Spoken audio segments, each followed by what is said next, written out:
Out of the gates and ready to go. Hot Mic with Hutton and Withrow is underway on this Thursday edition. Glad you're with us across the OutKick network, and that includes the YouTube channel. You may be streaming live right now. We hope you'll subscribe while you're there. Just search out OutKick if you're not there already. You can pound the like button, and you can join Chad in the chat as usual. Jam-packed show today. Trey Wallace of OutKick.com covers college football for us. He joins us in 20 minutes. Lane Kiffin, can he beat Nick Saban and the Crimson Tide? We'll start there and go with a variety of college football discussion and topics. Donovan McNabb, host of the 5 Spot, new podcast here with OutKick every Tuesday and Friday.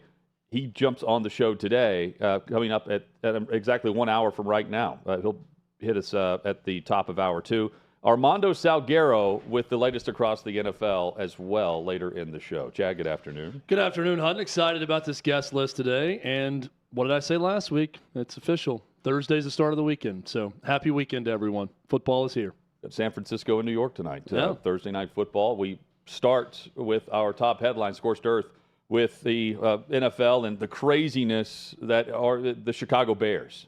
What a day yesterday at Halas Hall. And the mystery surrounding details of the abrupt resignation of Bears defensive coordinator Alan Williams, who steps down, points to health reasons, left the team abruptly last week. Matt Eberflus, the head coach, called the defensive plays this past weekend, and the rumors, the reports circulating about the FBI raiding his home, the FBI, the police going to Halas Hall, the Bears saying that's false, that report's false, they have not been to Halas Hall.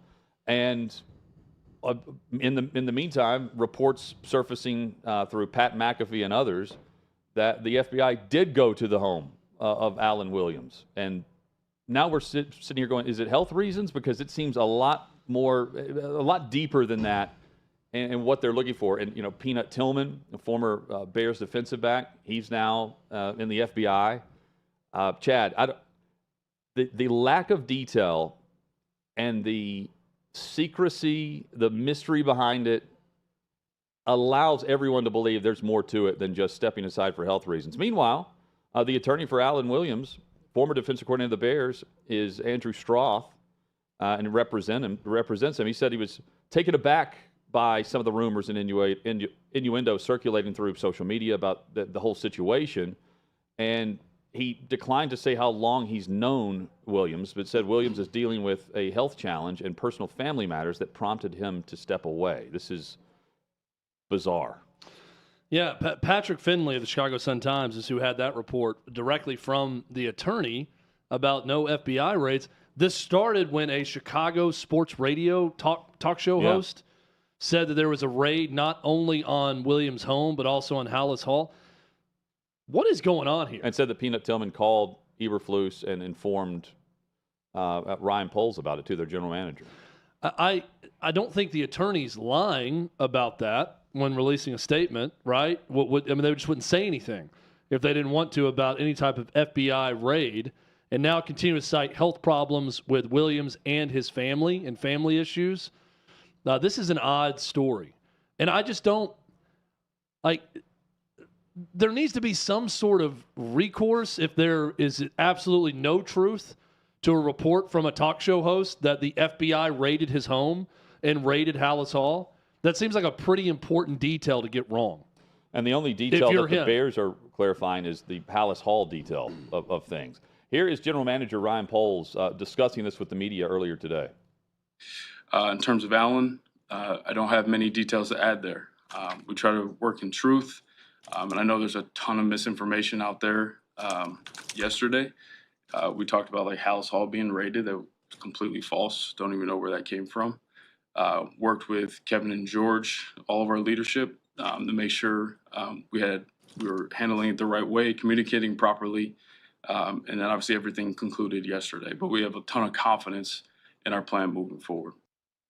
And not much detail there, but he's only saying that they didn't go to Halas Hall for any reason yesterday, and that was part of the report. Well, and maybe part of it is the wording here of raiding. The attorney said Halas Hall wasn't raided, which it sounds like nothing happened at Halas Hall, but also there was no raid on his home. Did authorities go to his home for questioning? Is there something there? Are we getting into the semantics of what took place? Doesn't that feel like a really big miss to say that happened at both places and then have some bit of confusion on it? And also, this kind of goes back to a lot of things we've seen in the news lately. We try to deal in truth, as Ryan Poles said.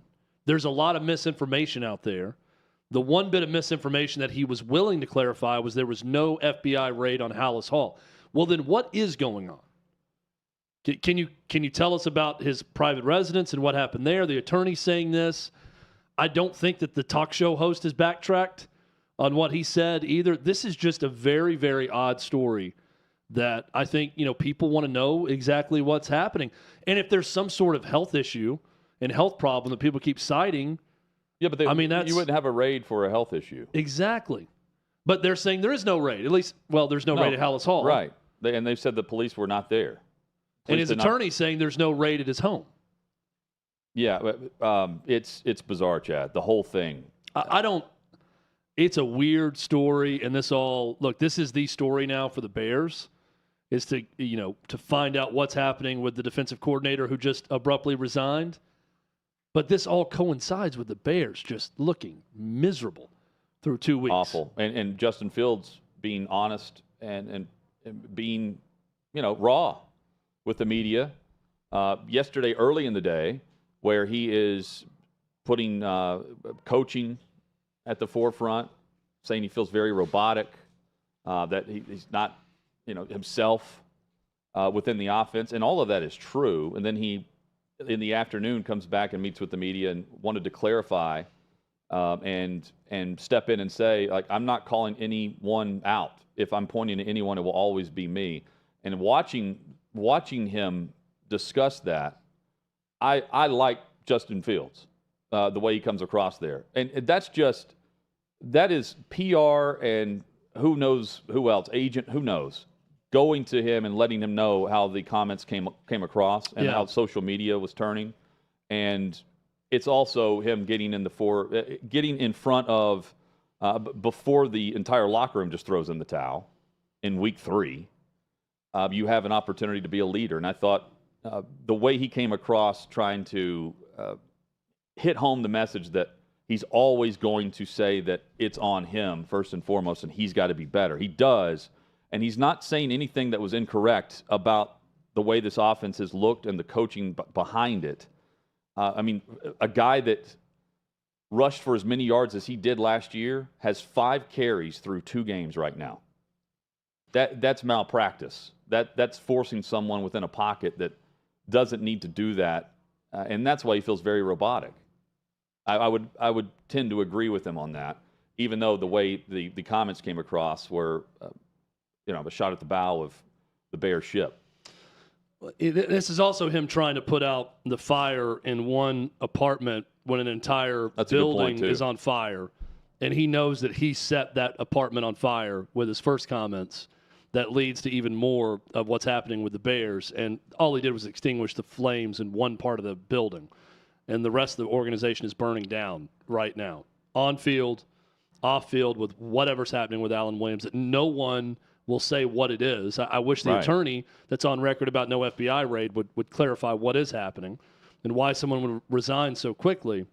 It's a mess. Total mess in Chicago right now. And Justin Fields simply knows that he stepped in it a bit, and it's going to look worse with everything else going on, so he tried to backtrack. And I apologize. I've been scrolling trying to find this tweet because McAfee tweets a ton. 3 hours ago. Yesterday was a bad day for the Chicago Bears. Our sources have told us that an FBI raid did happen on Alan Williams' house. So, you have a lot of different, not just opinions, reports about this. And there doesn't seem to be much clarity because the Bears are clearly in this, Chad, they are separating themselves from Williams. The minute that it was the resignation was announced, he's not on the team website. He wasn't with the team this past weekend. He stepped away. Players, prior to the news coming out yesterday around 3 p.m. local time, called this unsettling and extremely weird. Yeah, I would agree with that based on what's gone on within the organization. Yeah, I don't want to get too inside baseball on how stories are covered or how journalism works, but I feel like there's ways to find out from the FBI side of this if his home was raided by the FBI. According to the reports, Peanut Tillman, he works for the FBI, Yes. and the reports where he Told the Bears about this. Neighbors. I just I don't live in Chicago. I don't cover that beat. But I think that we could probably get to the bottom of this if we tried hard enough. I'm surprised more information has not come out yet. And instead we have Pat McAfee, a Chicago sports talk radio host, Peanut Tillman, others claiming there was an FBI raid on his home. Meanwhile, Ryan Poles will say there was no raid on Hallis Hall, but said nothing about his home. And then his own personal attorney is claiming no truth whatsoever to a raid on Hallis Hall or his home. What is the truth? I think you're going to have to go away from Alan Williams and the Bears to get to that truth, is my point. There's got to be a way to find out from the authorities on what's going on. And meanwhile, the Bears are just trying to move forward and avoid the 0-3 start. They're playing Kansas City. Quote from polls to reporters, to hit it straight on, we have adversity right now. Slow start, 0-2, not where you want to be. We've dealt with life issues. We've dealt with injuries, and that's all real. And that's a part of what we have to do and what we've got to deal with. The beautiful thing about our philosophy here, our organization, we're solution-oriented. We work together to find these solutions, to solve our problems, to get everything back on track. To make it really, really clear, I know the outside noise, but no one in our building is panicking. No one is flinching at any situation. It's not our owner, president, head coach, not myself, none of our players. Yeah, that's wishful thinking. Great. Wishful thinking. Let's see what happens when you're 0-3. And then all this comes to light. I think it's time for whoever does the crime beat in Chicago to coordinate with the Bears beat and try to figure out and get to the bottom of this, because there's a way to get with the FBI and figure out whether or not any of this is true. Yeah. And I don't think they're doing a very good job of it right now. People are digging, though. And Rappaport and Schefter will be digging. The NFL will be digging on this. Well, I think what needs to happen is they're going to dig with their NFL sources, right? Someone needs to dig with the FBI sources. That's the angle that's going to expose this. And this is just the perception of how the fact that everyone's being so quiet tells me that there's more to this, like behind the scenes, that no one wants to really talk about right now. They're letting the authorities handle it. If in fact there's an FBI raid, they're not going to be the reason that people are going to quote their knowledge of the situation. Yeah. Let's hope someone does their job and figures it out. There's going to be someone that figures it out. The Browns bringing back Kareem Hunt. Meanwhile, Cam Akers has a new home in Minnesota. He could not find that middle ground with the Rams, so they sent him packing. Minnesota brings him in. They're swapping 2026 draft picks. That's per Adam Schefter. And the offensive system, different in Minnesota than what he's just played in under McVay, although McVay and O'Connell certainly have those ties. And Minnesota, who just got rid of Dalvin Cook for Alexander Madison, Madison's coming off a poor performance, and certainly he's been in the headlines based on the response from Vikings fans to him on social media, a small group of Vikings fans. That was absurd and awful.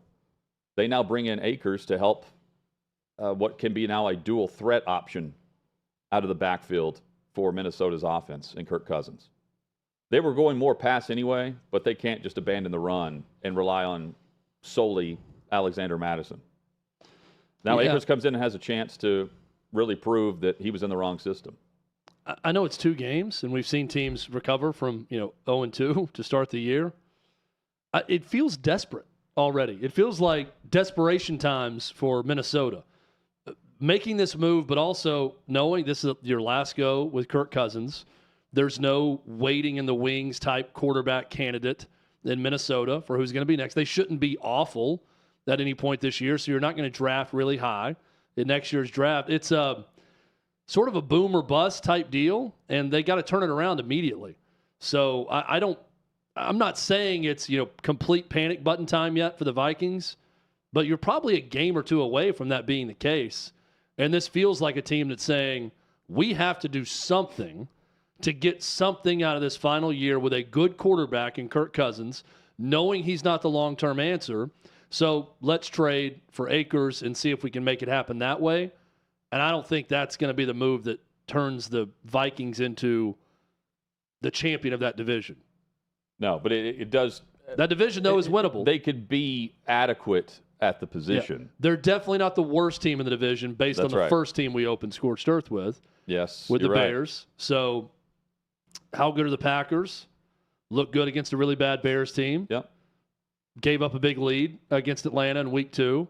Lions are 1-1. I mean, it's not, again, not panic button time, but this feels like a sort of a desperate move for the Vikings. Oh, this is loser leaves town scenario for the Vikings and Chargers matchup this weekend. Losers at 0-3 and staring down, some competition they're likely not able to catch up with, especially with the way they're losing. Close games, tight window ball games that they're not coming up with the big plays for. Chad, coming up, can Ole Miss come up with the big plays to beat Alabama?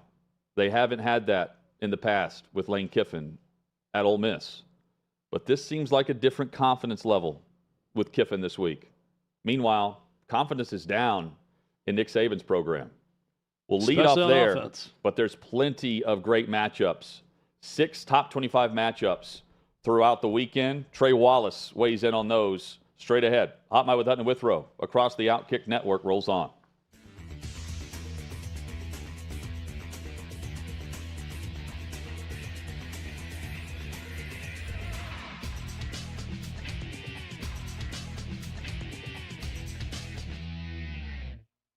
Looking back on that interaction, it seems like you really don't care. I mean, it seems like you wouldn't have gone about things any differently. But, what does it say to you when there's these business owners who don't understand your vision of what you have for these places? I mean, you're giving them publicity at the end of the day. Even if you're not giving them the best review on the board, you're still putting their name out there on a platform that allows millions of people to realize their business when otherwise they probably would have just remained, a smaller business. Yeah, he's a moron. It had nothing to do with how I was ranking the pizza. And he said that. He said a million things, like he doesn't want publicity. He keeps talking about it. But he just hated me. He didn't really know who I was. I'm sure it's the way his politics are, because if you go look at his feed, it's what I'd expect. It's extreme left, and those are the types of people who generally hate me before they meet me. But he said he wanted to yell at me before I even stepped in the store, so it had nothing to do with the review. And he's a clown show. He is one of the worst people. He's everything that is wrong with this country, and that's not exaggerating. But he's made up his mind before he meets somebody, picks a fight, and then the rest is history. But for me, it's good. It was the most viral thing we've had in a long time. Yeah. And have you had any other pizza owners from places you covered in the past reach out to you and say, wow, we can't believe this guy? Like, look at the great things that you've done for our business because of the One Bite Pizza review. Yeah, that's the thing that's crazy. There's a lot of things that people could cherry pick that people have said about me that be like, oh, he's a bad guy, this and that. Pizza and small business is not one of them. That pretty uniformly across the board. People like Dave, very good for pizza. He's very good for small business. It's how we're doing this pizza fest. Like, we get places that would never do it, but it's like, we like I did an interview with Lucali, which is one of the most famous pizza places there is. And they're asking Mark, the owner, is like, why'd you agree? We don't see Lucali doing this type of thing. It's like, Dave has done so much good for the pizza industry. This guy didn't care. This guy had no answers. He was just a clown. Okay, so I'm going to get to the Pizza Fest in just one second. I'm just curious, how did you get so into pizza? Was it just something, as a East Coaster, you felt like you needed to insert your voice into the ongoing, never-ending discussion of what pizza is the best, or was there something else behind it? Yeah, so we talk about anything at Barstool, and probably 10, 12 years ago, myself and Big Cat Dan Katz, who's one of our top guys, we did a debate. If you could eat one food the rest of your life, what would it be? He said tacos. I said pizza, and then we're like, let's just do it. He said tacos burritos because like breakfast burritos. So he was just eating burritos. I just started eating pizza for like a month. That's it. And people were asking, well, what do you think of it? And that's where I coined, like, all right, I'll take one bite and score it. It just kind of clicked. I could tell it resonated with people, and that's where it was born from. Okay, so now let's talk about your pizza festival. It is called the One Bite Pizza Festival, very appropriate. It's taking place September 23rd in New York City. How do you prepare for such an event? I mean, so many different options at your disposal in one afternoon. Are you going to have to just forego pizza for the next couple weeks to really prepare yourself? Well, I'm a trained professional. I don't know about the people going to it. I eat so much pizza, I'm probably better prepared, but I do think that will be a challenge for people going because we have so many great places. People have asked how this came about, and it was always suggested, hey, you should do a pizza fest.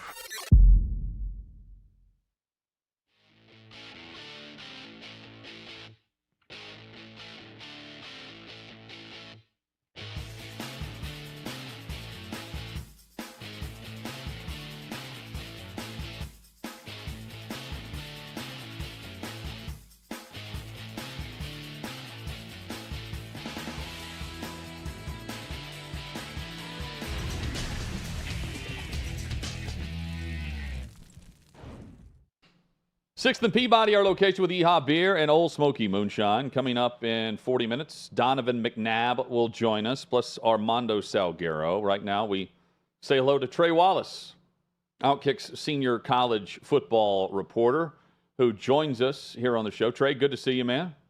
Guys, good afternoon. A massive weekend of college football coming up. Can't have people sitting on the side saying it's going to be lame on Saturday. Ohio State, Notre Dame, we'll get to that in just a moment. Lane Kiffin, though, it's a different vibe with him coming off the field after the win this past weekend, where he's like, yeah, I guess we got to go to Tuscaloosa and face Nick Saban. What do you think about this matchup? And if not now, when? If not now to go in and win, when will Lane Kiffin do that against Saban? Lane Kiffin, Jonathan, better quarterback situation, better running back situation. In my opinion, offensive line, better spot than Alabama is in which right is now. Crazy.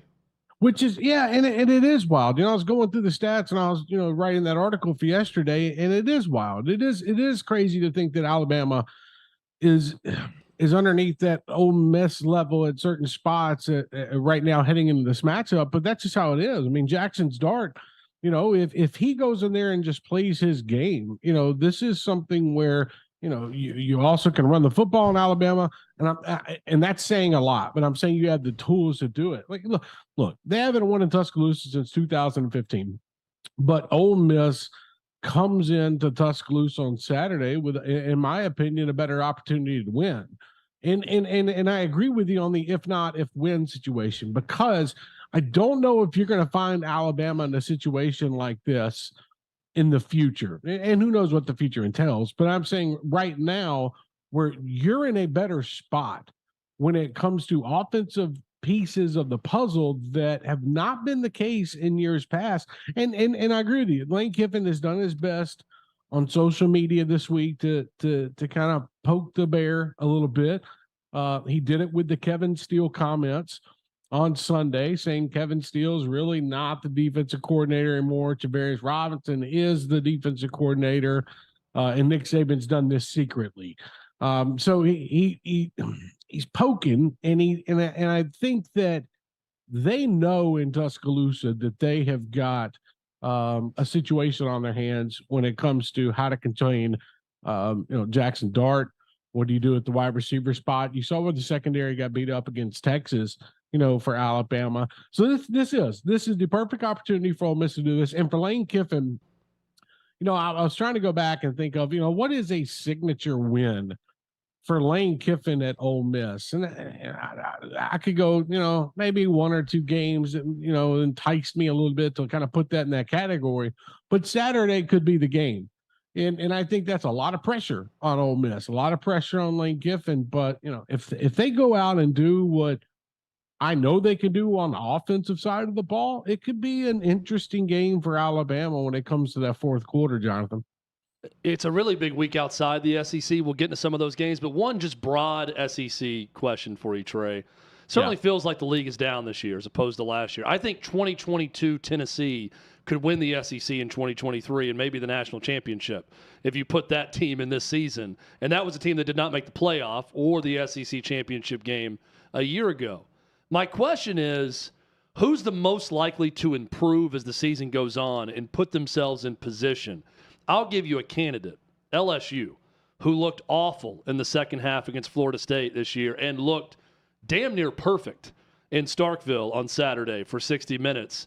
Is that a team with the talent and Brian Kelly's ability? We saw him a year ago. That team got better as the year went on. Can they make a run and be a national player this year? You know, I want to put LSU in that category, but I want to see them go against an offense that's actually going to do something. That's not the same Mississippi State team. That Mississippi State team with Will Rogers, that is not what we saw last season. I mean, this was a team where Will Rogers threw the ball 17 times coming into that matchup against LSU. You saw what happened. I don't know if it's much of LSU is doing on defense, but Mississippi State, that's a whole nother situation to go down the road. They don't have the offense. So let me see something out of LSU, you know, that changes my mind. How do you do against KJ Jefferson this weekend? You know, without Rocket Sanders at Arkansas, it's going to be pretty tough, you know, and there, look, you got folks in Fayetteville that are agitated with Sam Pittman right now. I think the guy even went and deleted his Twitter account the other night, if I'm not mistaken. So I don't know how things are going in Fayetteville, but I look at a squad and okay, you're going to ask me, who do I think can make progress? I want to say Texas A&M, man. Like I do, like Connor Weigman is playing good football, in my opinion. Not great, good football. They've got it along the defensive line front. They've got it on the offensive side of the football, but it's, can they actually put it all together? I mean, you know, you got Hugh Freeze coming to town this weekend. Could be a very interesting time for the Aggie secondary if Hugh Freeze can dial up a couple long passes and maybe get, you know, maybe get a 10-point lead or something like that against Texas A&M. Not saying it's going to happen, but look at the Aggies right now as a team that continue to probably get better here as the season goes on. They better hope so. Jimbo better hope so if he wants to keep his job. And then, you know, I don't disagree with you about the LSU thing. I think LSU is going to get better because they have the running backs to do it. They've got Jay Daniels to do it along the defensive line. They can do it, you know. And if you ask me, out of the East, man, you know, Tennessee offense is nothing like what we saw in 2022. They don't trust Joe Milton right now, in my opinion, to go deep. And you're looking at a situation where, you know, I don't think Florida's that good. I mean, it's Georgia's to lose again. It's Georgia's to lose. Period.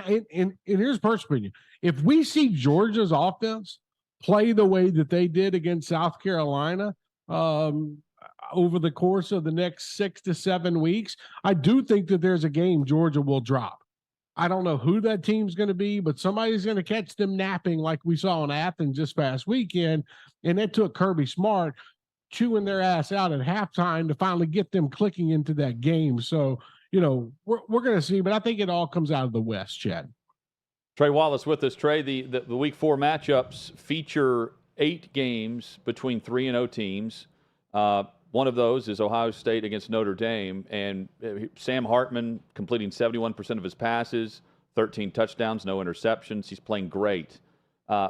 He's the factor, but also, can Notre Dame out-physical Ohio State? That's how Michigan beats them. Is that the formula on Saturday in South Bend? It's going to come down to that offensive line. If they can establish a running game and give Sam Hartman enough time to pass that football around, I personally think Notre Dame wins this football game Saturday night. I just, you know, as much as Ohio State can try to do with Harrison Jr. and whatnot, I feel like right now this is the game that Notre Dame can take advantage of Ohio State.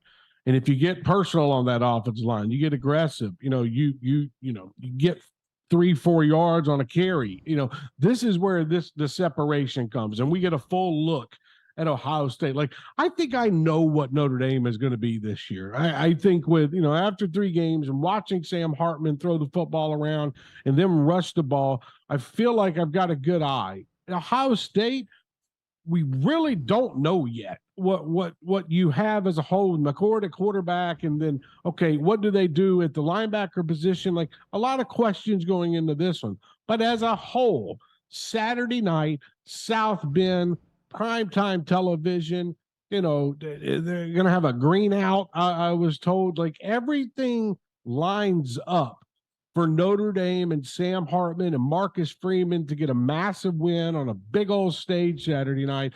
But it's all about giving him time in the pocket to throw the football. And it's like you said, who's going to be out physical? Who's going to take advantage of the line of scrimmage? And in my opinion, I think that's going to be Notre Dame after watching both teams over the last couple of weeks. It's going to be fun. Yeah, it will be. It will be. To the West Coast, the USC Trojans, their media relations team and Coach Lincoln Riley suspended a beat reporter for writing a story based on a non-media availability comment that was made by a freshman to another freshman about how they were nervous and speaking to the media. This reporter even called the guy's father, who laughed and said, yeah, it's accurate and I find it funny. USC didn't, and it's the exact opposite of the way we would see Colorado handle a media request, story, access, anything like it. Why does this surprises me about Lincoln Riley? I spoke with 6 SIDs yesterday across the country. Sports information directors, for people out there who don't know SIDs. It's not your fault, it's just whatever. I asked each one of them, based on that article and based on that comment, would you suspend a player? All of them said no. And these are SIDs at Power 5 schools that I've got relations with that I just asked straight up. This is embarrassing on a lot of different standpoints. There's a lot of stuff that goes on at these media gatherings that people don't know because they don't get a behind the scenes look, and it's not their fault. We all have the walk and talk with a coach after the press conference ends, as they walk out of the room and they're walking towards, the locker room or whatnot. We all talk to players, not at their locker room or anything like that, but they might be around the building or they might be walking in or something like that. In today's day and age of NIL, you can't stop these players from talking, man. Like all I would have to do, Jonathan, is email somebody that represents a USC player. And if I wanted them for an interview, I could line that up. We'd figure out a way. Here's the thing that bothers me about this whole situation. The young man was in earshot of the reporter. So here's the media backdrop right here. And then here are the players. And all the media is wrapped around it right here. You can hear what these guys said. And by the way, it was nothing out of the, it was harmless. Yeah, it wasn't bad at all. Harmless comment. And you know why they're pissed off? I'm going to tell you why USC's pissed off and they did this and they felt like they needed to suspend the reporter. It's because of this statement. Did they tell you what to say? And if people don't understand that SIDs and their jobs for these freshman players and even older players is to give them some bullet points where they're not nervous where they go in front of the media, because these kids are learning on the fly about how to handle themselves. But the SID at USC decides, well, you know what? I don't like the way that this young reporter who's just learning his way, got that story. And I don't like did they tell you what to say? It's not like Lincoln Riley was trying to tell the young man how to promote the football program. It wasn't like the SID was trying to tell this kid what not to say. It was 2 players interacting a little nervous with each other. Hey, they tell you what to say, I'm kind of nervous. And then they got the father on the phone for the interview, which I thought made it even better. It humbled these players during a time where coaches tried their damnedest to keep everything in wraps into a facility. And it's no wonder that people are checking out sometimes on what goes on a national level. I find it embarrassing by USC. I'm proud of Arizona State for saying, hey, we'll credential you this week in Tempe. And then, by the way, they got to go to Colorado next week, where we will be at, OutKick will be at. And I've been told that Colorado's most likely going to credential the young man as well. Good. So this 2-week suspension is a sham, and USC should be ashamed of themselves. Well said, Trey. Speaking of Colorado, got about a minute left. What kind of chance do you give the Buffs going on the road without Travis Hunter to knock off Oregon and continue to shock everyone. I mean, look, Do if you I believe? don't say, Do you believe, Trey? That's not I'm asking. Do look, you believe? Do you believe? I believe in some things, but I also believe in Bo Nix and Dan Lanning and Oregon Ducks, and I think they're a damn strong football team. And I think this is a squad that on both sides of the football have better players. I'm not saying Shador is not a top quarterback with Bo Nix. I'm talking about in the trenches, and I'm talking about at wide receiver. That's where Oregon's got the advantage. You take Travis Hunter out of the situation as well, guys. This could lead to something. It's not, I don't want to say humbling, but I'm saying I could see Oregon winning by 17 to 20 points on Saturday and Bo Nix having a big game. It's just a lot to overcome, but it doesn't take away from what Deion and them are doing. I just think the Oregon Ducks are a darn strong football team, and I think Colorado's probably about to feel that wrath. 10 seconds, but let's go roundtable. If Colorado upsets Oregon, they're 19th in the country right now. They would have upset the 10th ranked team. How high are they in the poll next week? Top 10. They are top 10, probably number 9 in the country, heading into a massive matchup with another top 10 team in USC. And you thought Boulder's been nuts the last 3 weeks? Damn, wait till next week. Yep.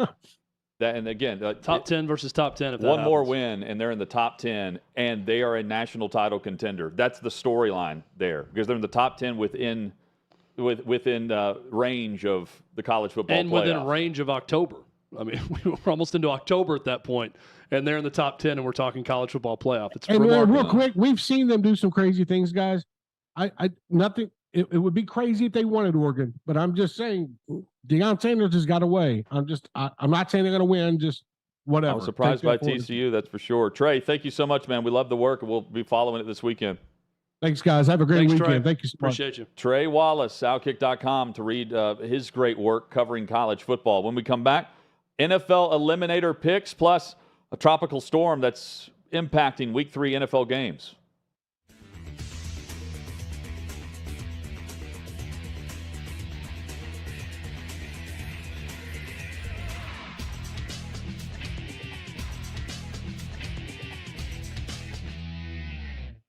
I'm here at the Big Machine Music City Grand Prix, but that's not the only big race that's on people's minds. Let's go talk about it. There's no way Biden can win again. There's just no way. Even the people that voted for him because they didn't like Trump, now at least have to see like senile, not all there. Probably won't be alive for 4 more years. Are you a Trump guy? Or are you a DeSantis guy? Or someone else? I don't like any of them. Who's your dream candidate? Who would you want to run? Myself. I think the best candidates probably are smart enough not to run. I just hope there's somebody that's young enough to care about the country instead of their politics. My fear is they get Gavin Newsom from California. I think it would be the new cool vote for the younger people, and that's what I don't like. Who do you think on the Republican side would be able to take on Gavin Newsom? Great question. As a Republican registered, I love what Trump's body of work did, but they're just out to get him and destroy him, and we won't get things done, which is crappy for me to say. I thought DeSantis was going to be the guy. Trump only has 4 years left. He cannot fix everything that just happened in 4 years. And he's going to be battling indictments and all these false stuff for the next 4 years. We won't get anything done. And it'll just be the stalemate in America. That's why I almost don't want him in. But if he is the leading candidate, that's who I'm going to vote for. Is there any Democrat that you would vote for, consider voting for? Absolutely not. What about RFK Jr.? No. Who should our first female president be? Michelle Obama, of course. Okay. Yeah. I'm going to go with Harambe 2024. We have the 2024 presidential race coming up, and I wanted to see who you thought your favorite TV characters would vote for. Homer Simpson, who do you think he would vote for? Donald Trump, all the way. Vito Corleone. Whoa. Whoever advances the cause of the Corleone family. Yeah. Tony Soprano. If Tony Soprano is voting in the 2024 election, who do you think he's voting for? I'm going to go Ron DeSantis. Okay. Why do you think that? Just seems like a Ron DeSantis kind of guy. Is this a meatball joke that you're trying to make right now? What about Homer Simpson? Homer would vote for Biden because he's a dope. Who do you think Napoleon Dynamite would vote for? That's a good question. I actually don't know. There's a right answer here. He's voting for himself or Pedro. There's a Viking show, I think. Okay. Maybe that's Hulu. I don't know. So in the Vikings show, whatever the main character is, who do you think they would vote for in 2024? Probably a goat or a dog. I think we have one of those in office right now. So who do you think Jon Snow would vote for in this upcoming election? I'm going to say Donald J. Trump. Why do you think so? Because Game of Thrones is all about drama, and Trump comes with the drama, baby. Would you vote for Trump from jail? Yeah, probably. Yeah, probably. Because at that point, what else do you have to lose? Okay, would you vote for Trump from a jail cell? Hell yeah, baby. I will get Trump out of jail. Would you vote for Trump in jail? Oh, yeah.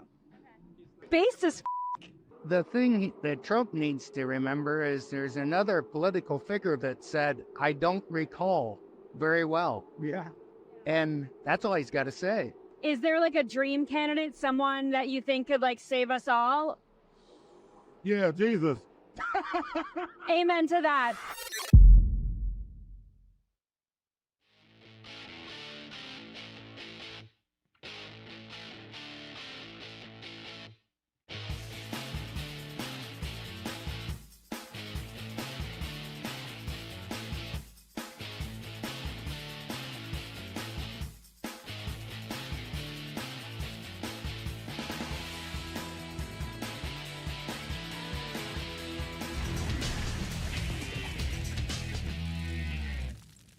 Coming up in 20 minutes, Donovan McNabb joins us on Hot Mic with Hutton and Withrow across the OutKick network. Join Chad in the chat. As part of that on YouTube, search out OutKick, hit subscribe, hop in. Chad will respond. It was on fire yesterday. It's going well today too. Chat's been great for about a week and a half. That's good. Not that it wasn't good before that. It's the profile has been raised. We've had in the words of U2, an elevation. We've had an elevation in our level of chat.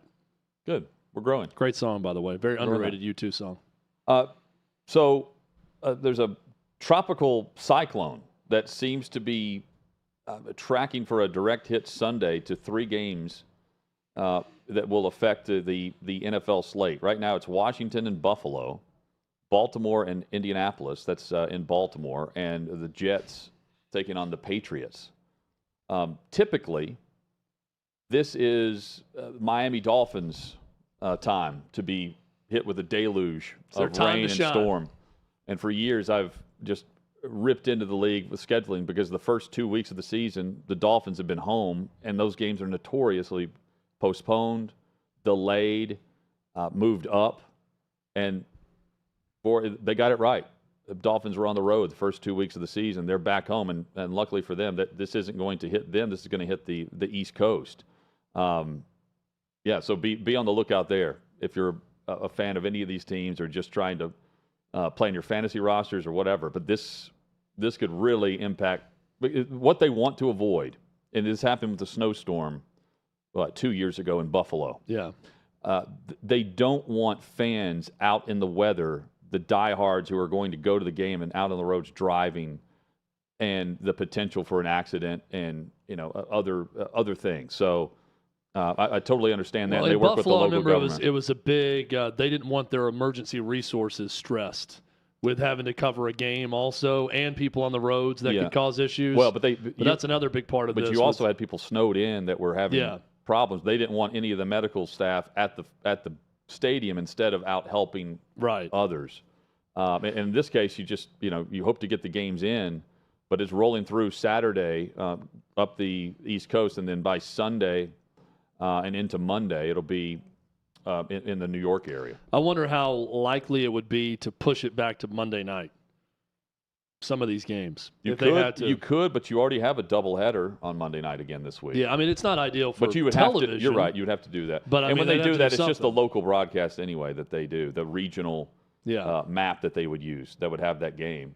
Unless it's the only game on like a Tuesday, and then they pick it up nationally. Something to track for sure. Yeah, no doubt. Also tracking the NFC's dominance over the AFC so far this season. The NFC is 6-0 against the AFC to begin the season. You've got Washington over Denver, San Francisco over Pittsburgh, Dallas over the New York Jets, Saints over the Titans, Eagles over the Patriots, and the Lions over the Chiefs. And this is for the conference that was supposed to be the lopsided, the bottom half of the top-heavy NFL with all the talent across the board in the AFC. I would say, though, only 2 real surprises in that batch. That would be Detroit winning at Kansas City on that Thursday night and the Commanders going to Denver. How pissed off is Sean Payton right now?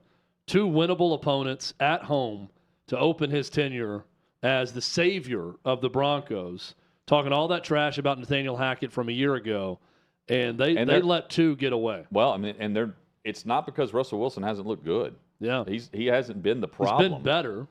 Yeah, I mean, you look at his numbers and the efficiency, he's been okay. But they've had other issues, and, I mean, they went from the middle of the second quarter until that Hail Mary at the end of the game without scoring as that comeback was made by Sam Howell and the Washington Commanders. And then they went for 2, and there was a pass interference, blatant pass interference that wasn't called, but still, they went dormant for half of that game, and it allowed Washington to get back in and to win it. Yeah, I'm not ready to crown the NFC just yet based on this small slate of games, and most of these were pretty predictable. Now, San Francisco and Dallas look incredible. Yeah. Look at the 2 best teams in the league. So, what does he say, Hutton? Not if you lose, how you lose. Mm-hmm. Going to Pittsburgh and winning 30-7 in a game that wasn't that close, impressive. Dallas destroying the Giants, then destroying the Jets, impressive with their defense. But I think it's top-heavy. Those 2 teams are great. Outside of that, you get to a lot of really good quarterback play in the AFC. And I still think the AFC is the dominant conference. But we got a full season ahead to try to prove it out one way or the other. And how about this? Across all divisions in the NFL, only 2 divisions have 1 combined loss. Of course, it's the NFC East is 1, and the NFC South. 2 NFC divisions have 1 combined loss within their 4 teams. The NFC South may be the one that's a big surprise. Well, you've got Baker Mayfield's 2-0. Yep. Desmond Ridder is 2-0. Derek Carr is 2-0. Sam Howell is 2-0. Let's just throw him in there out of the East. And meanwhile, the 0-2 teams. Bryce Young, 0-2. Yeah. Won't get a chance to be 0-3. And you've got because he's been ruled out. Yeah, that's right. Andy Dalton's going to start. 0-2 quarterbacks: Burrow, Cousins, Herbert, and Russell Wilson. Burrow's the one that is concerning. Some of these teams, it's concern time for Cincinnati because of his health. I haven't really gone to the well in the NFC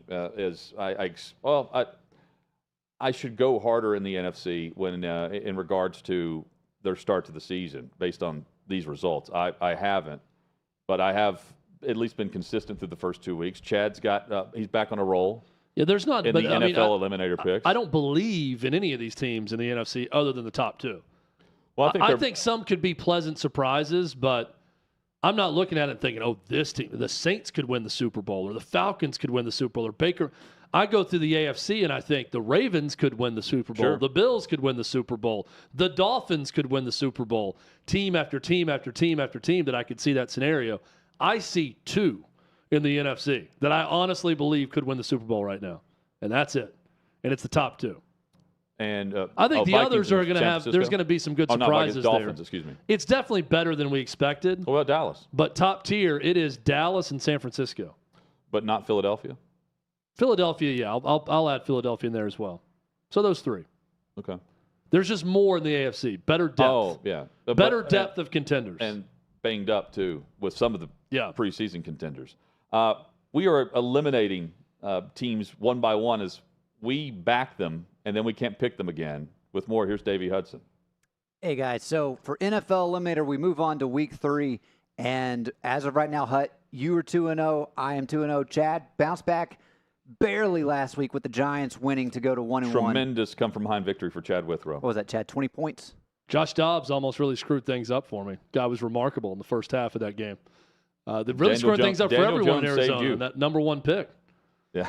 I mean, this guy might wreck their plans if they keep playing like that offensively.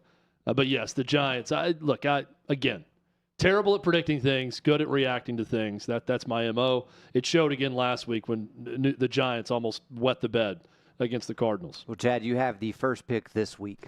So I'm trying to save some of these dominant teams that I think are Super Bowl contenders for later in the season when and try to pick some teams and get them out of the way, like a Minnesota. How did that work out for me? There's a big red X on the screen because they lost. So I'm going to go back to that.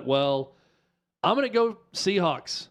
Let's go Seattle over Carolina. Carolina without Bryce Young. He's been ruled out. He's not going to start. Guys, I don't know if that's good or bad that Andy Dalton is starting in this game for my chances of Seattle winning this against Carolina. I think it's good. Starting quarterback out, but I think you're just fine. You got a guy breaking in, Andy Dalton, Big Red. Maybe he has something going.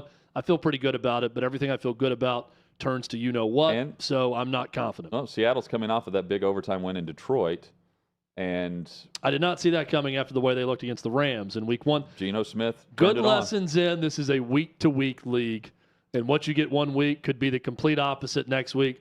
I hope for my sakes that we get a little bit more of that from Seattle that we saw in Detroit in the second half and overtime of that game. I like your pick. Davey, who's next? You actually have the second pick this week. So I expected Chad to go with the team I'm selecting, but I understand he's saving them, some of the top contenders, for later in the season. It's a bold strategy, Cotton. See if it pays off. I am taking in Week 1 the Kansas City Chiefs over the Chicago Bears. The Bears have called only 2 design run plays for Justin Fields this season. The Bears defense has allowed 25 or more points in 12 consecutive games. And meanwhile, you have the Chiefs that have been winning games with their defense. Their defense has allowed 23 points in 2 games. Fields is certainly able to run all over the field, but for whatever reason, they're not letting him. Give me Kansas City at home after a win on the road in Jacksonville. The Chiefs are back, and they're about to turn it up. So, Hut, you're telling me you're picking the defending Super Bowl champs over a team that has lost 12 straight games? I am. Solid choice. I think that should work out pretty well for you.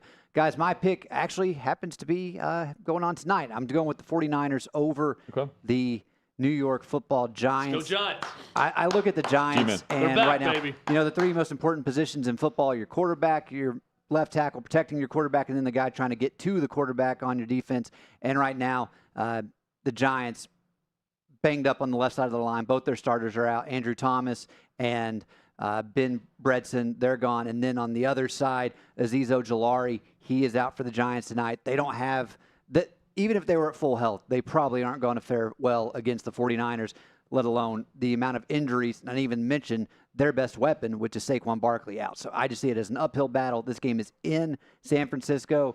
The Giants have been staying out on the West Coast after playing the Cardinals. It's not going to go well for them tonight. Give me the San Francisco 49ers.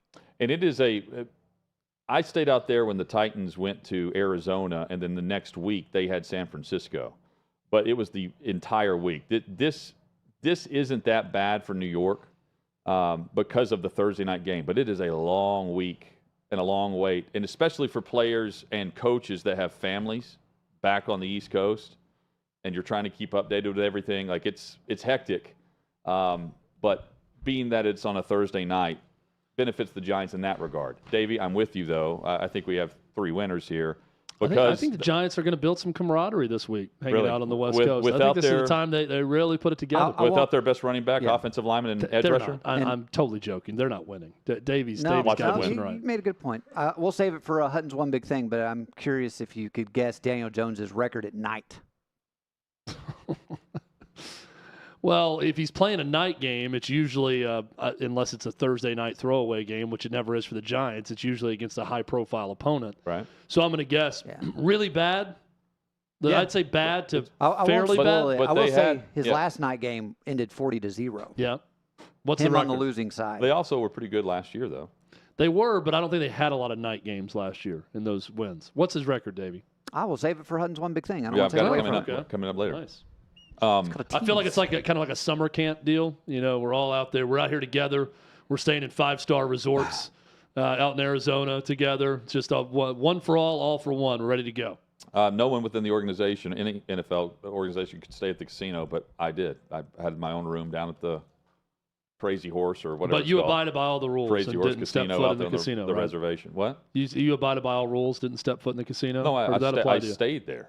I got a room. Did you have to go around the casino room, or did that rule not apply to you? I At You a walked room, through? and I've spent more time in the casino than I did Okay. the room. So you violated rules, or is that a rule? No, for I don't. you? I didn't work for the NFL team. Oh, okay. That's I good. was never paid by the team, so I was able to stay and do whatever I wanted. More of a blackjack guy. Did you win? Go play some roulette. I did. I won about $2,300 on that trip. Wow. And then- I would retire from gambling if I ever won $2,300. That's how bad I am at it. Yeah, but I don't think you would, because you have the feeling of, oh, I'm on this hill. It's a high. This Like, is man, house money now. I got It just- $2,300 more. they're printing money right now. Dylan's over there like, we what's a gotta go. $2,300 We gotta go. parlay I can play for 4.7 mil? That's what he's looking for. 7 legs, $2,300 on this one. I Put it all in on that. I've been with others that when they go into a casino, they win. It's crazy, but they only want to win up to that certain threshold where you're not taxed on that immediate payout. And unfortunately, they win too much, and I lose too much, and I get to watch them take the taxes out. I can easily walk away when I win a little bit in a casino. Donovan McNabb joins us next. Break down the NFL with him on Hot Mic.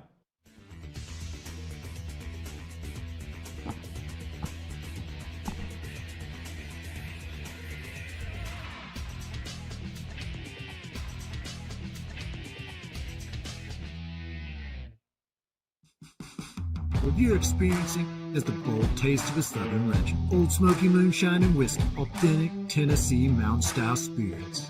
We believe in crafting flavors that were born from tradition but defy expectation, and pioneering a new experience with every sip.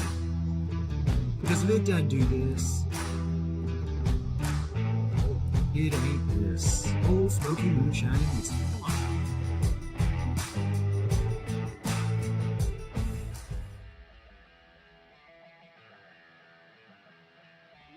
Welcome into OutKick the show. I am Clay Travis, your fearless leader. I am going to continue to argue that sports is one of the great unifying forces in all of American life. ESPN is a sinking ship. Democrats are now the party of the white, woke college graduate.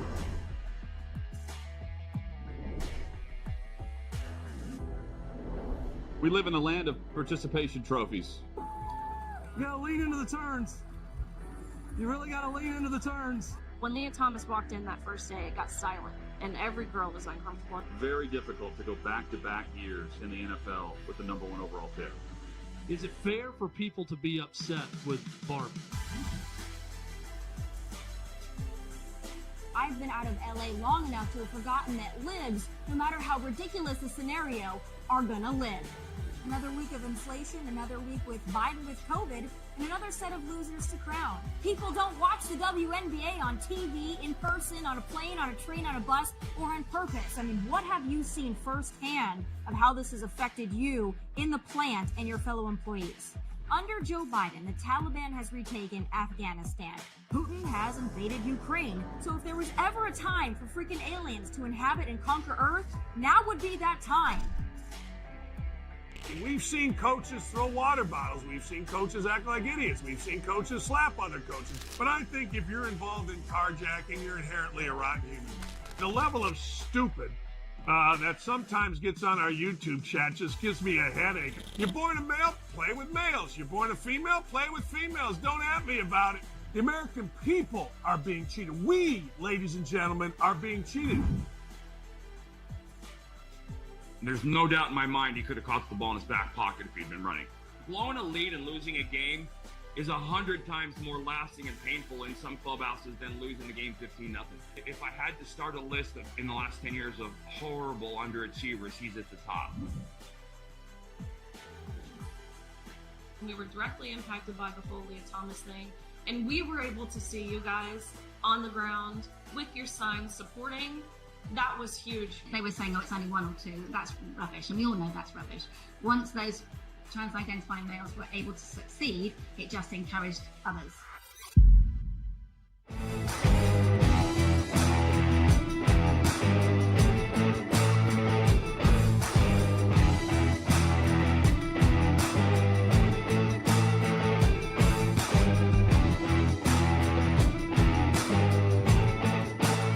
Old Smoky Moonshine and Whiskey. Taste of the Southern legend.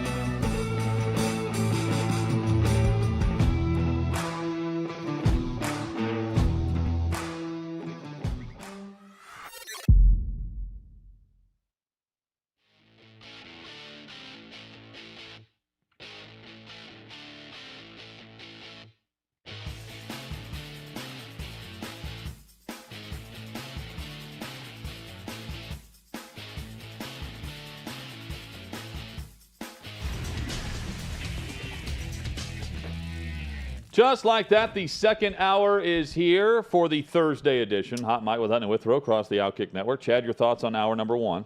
Oh, it was, in the pantheon of great hour number ones in our show's history, right up there. Right up there with like the day after a Super Bowl. Top 50? I think. First day of March Madness. Remote shows that we've been on. All right there in the top 10. It is officially the weekend. We declare Thursdays the weekend because that's when football kicks off. Yep. The impactful football game. I know we've got some Conference USA games and other conferences that'll be kicking off on random Tuesdays and Wednesdays. But football's back and the weekend's back on Thursdays. And we encourage people not to work on Fridays. Another reason we call it the weekend. If you would like to do that. If you have the means, then don't show up to work on a Friday. Yeah. That's another movement we're starting. Yeah, that's not bad. Coming up in 20 minutes, we'll be joined by Armando Salguero, our OutKick's senior NFL writer. Tons to dive into, including the former Bears defensive coordinator, as of yesterday, Alan Williams, who abruptly resigned. And, Ian Rappaport's got some further details on this where no one is saying that Williams' home wasn't raided by the FBI. But everyone, including the Bears, are saying the police never showed up to Hallis Hall. That was circulating yesterday on social media. And beyond that, Rappaport says the FBI did not raid Hallis Hall today. The league is not involved. Peanut Tillman is not involved whatsoever in this matter. It's an odd story. But every one group is saying one thing, but yet they won't acknowledge another part of it about whether or not his home was raided. Yet Alan Williams' personal attorney said that his home wasn't raided by the FBI. But what does raided mean?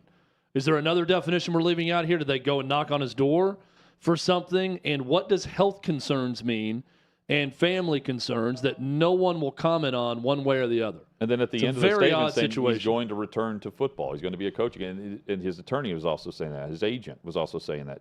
A bizarre day, top to bottom, at Hallis Hall. You've got offensive coordinator Luke Getsy, who the coordinators speak on Thursdays.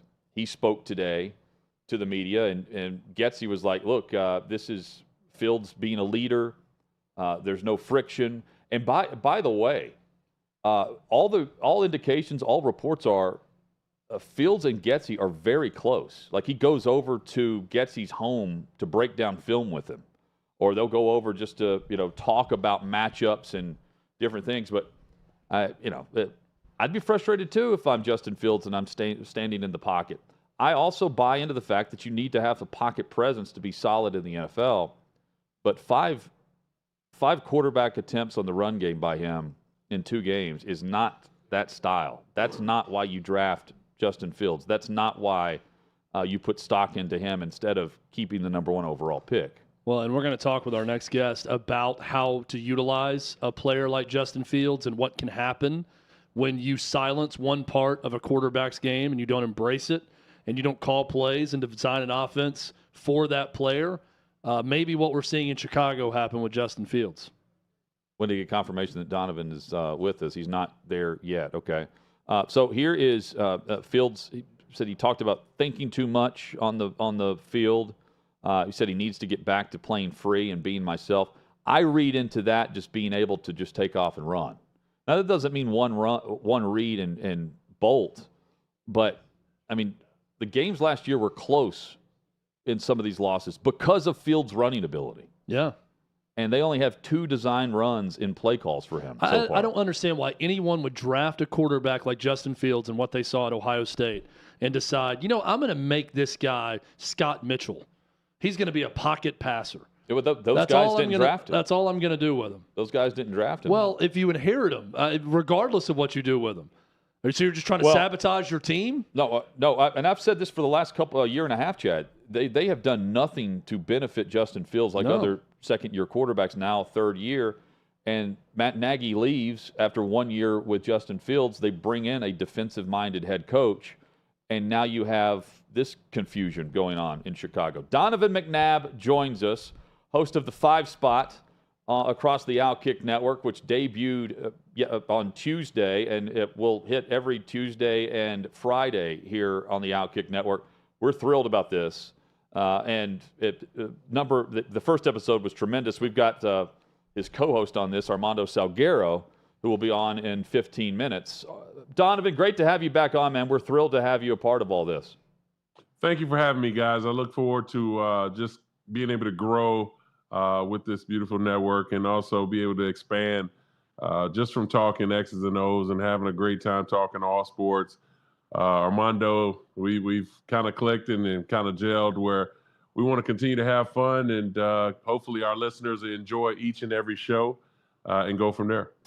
Your audio sounds great, yeah, Donovan. That's step number one in all this. When your video and audio looks as good as yours, that's step one is knocked out. So great job there. Yeah, thank you. I would like to say I did it all myself, but I got it done. We also like to say if you can't get along with Armando Salguero, that's a you problem, not an Armando problem. I agree with you. He is legit. X's and O's. Well, let's start with Justin Fields, and we can head into some other areas with the Bears. But what do you make of his comments and the fact that he circled back in the afternoon after a morning media session to clarify or make sure that he wasn't pointing fingers at anyone but himself when what he said prior to practice wasn't wrong? Well, you know what the thing about it, I think sometimes we take bits and pieces of an interview and we make it a story. I understood exactly what he was trying to say. But one thing we have to understand is these young guys, and we went through it with Zach Wilson and his comments last year and the year before. But Justin, to me, and I've known Justin for a little bit and watched him over the years, Justin is a passionate guy. And I think it comes out in every interview that he has, win or loss after a game. And I think right now it's kind of a tough time for what's going on in Chicago, but you're learning a little bit more about Justin and his passion for the game, for his team, and for obviously his play. He worked extremely hard through the offseason. Yes, he's not playing at the caliber in which he could lead this team to be very successful. But also you have to take into account, if you're watching the film, the calls that are being made. We've seen the success of Justin Fields and the Chicago Bears last year in the running game and also playing off of that play-action game. Now it seems that they're trying to put him in a box, so to speak, of becoming a pocket passer. When the development happens over time, not just boom, we're going to run it just through the offseason, we're going to run it through the preseason, and all of a sudden it's going to be a big spectacle because we have another wide receiver in that could help us in the passing game.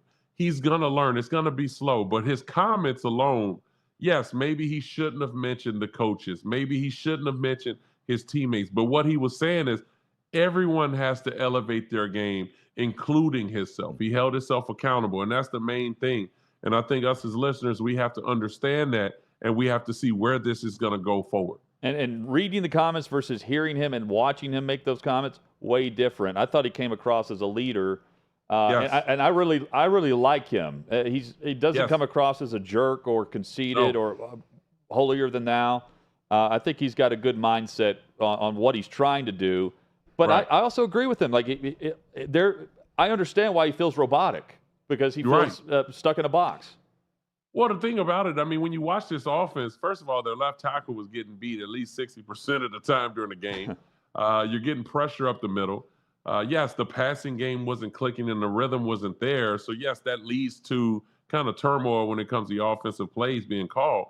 But there were plays where guys were right on top of each other in routes, and it shouldn't be that way. Their spacing was bad.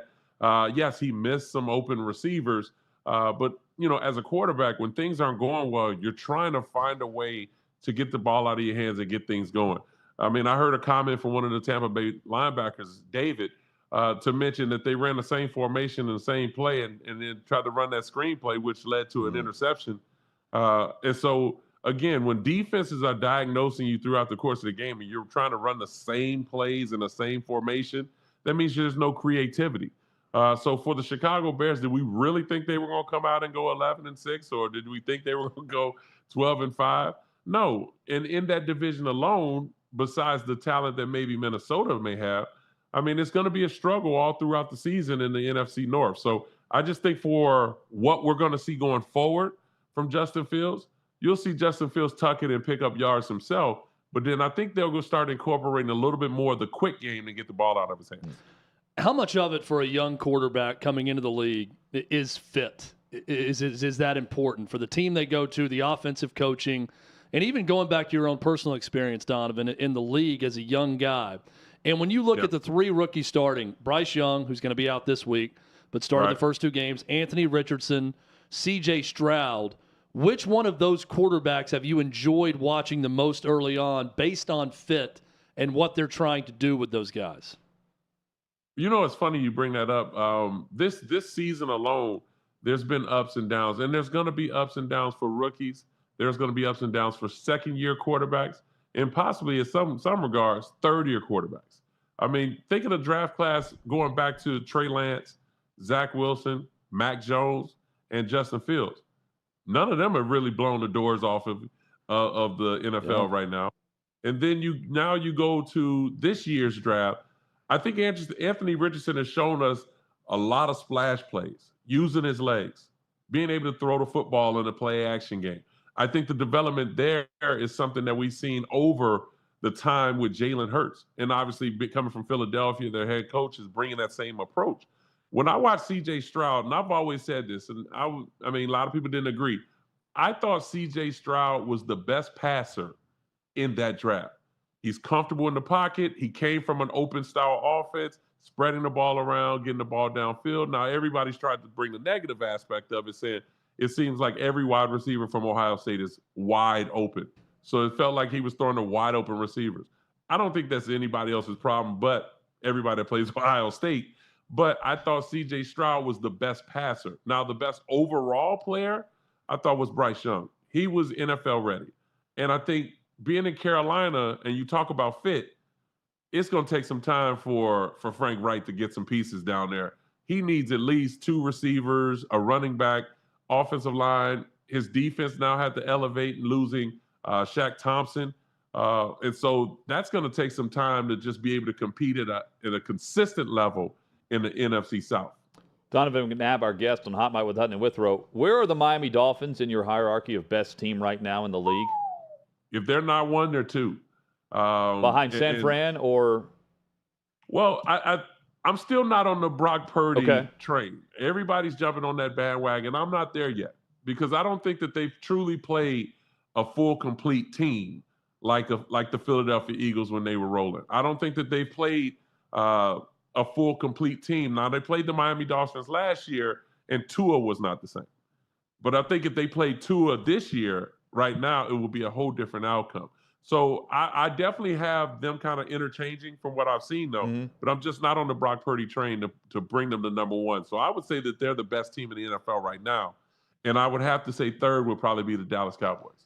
So, Donovan, I went on a show in Cleveland today, and they were asking me about Deshaun Watson, and they said apparently Deshaun Watson last night went on what he had a block party, meaning that he started blocking every media member in Cleveland on social media so he couldn't see what they were saying. Are you concerned with what you've seen now through 8 games with him as a Cleveland Brown so far, the 6 last year coming back and the first 2 this year? Absolutely not. I'm not concerned by any means. I mean, let's take ourselves away from the media aspect and let's go into reality.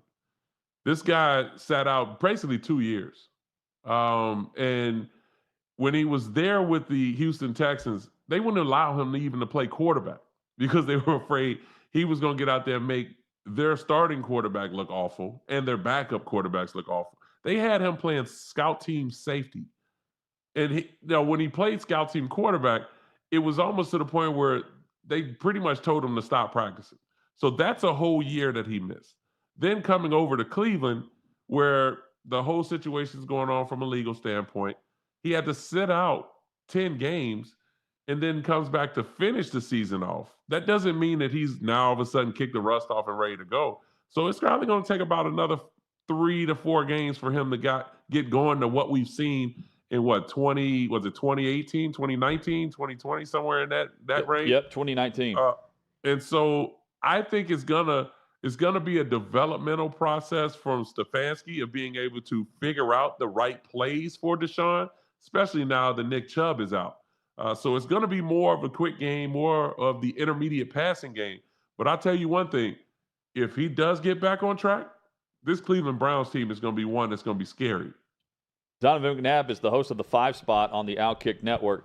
We got about a minute left, and I want to just discuss the podcast. Tell us the background behind it, the 5 Spot, and what you're looking forward to each Tuesday and Friday.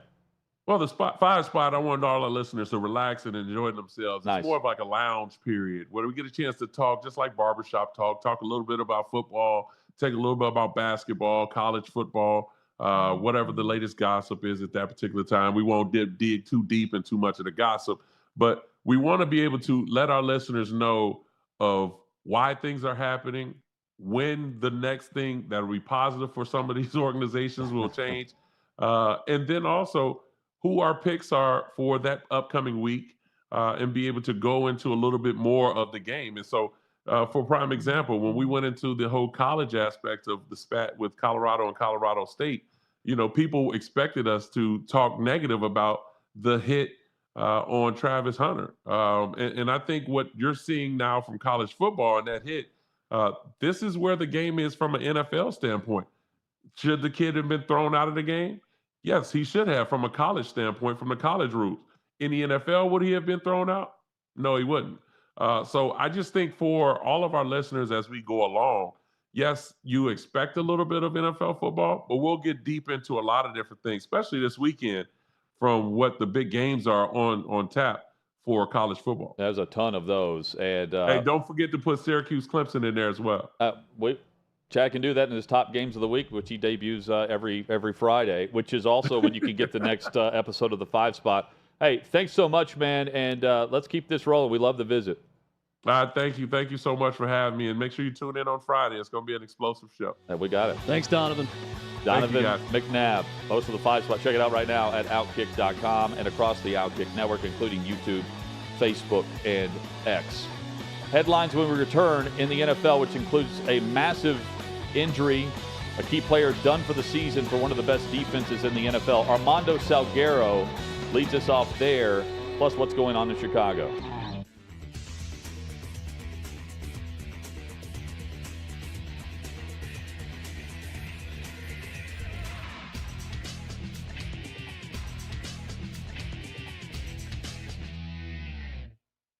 Looking back on that interaction, it seems like you really don't care. I mean, it seems like you wouldn't have gone about things any differently. But, what does it say to you when there's these business owners who don't understand your vision of what you have for these places? I mean, you're giving them publicity at the end of the day.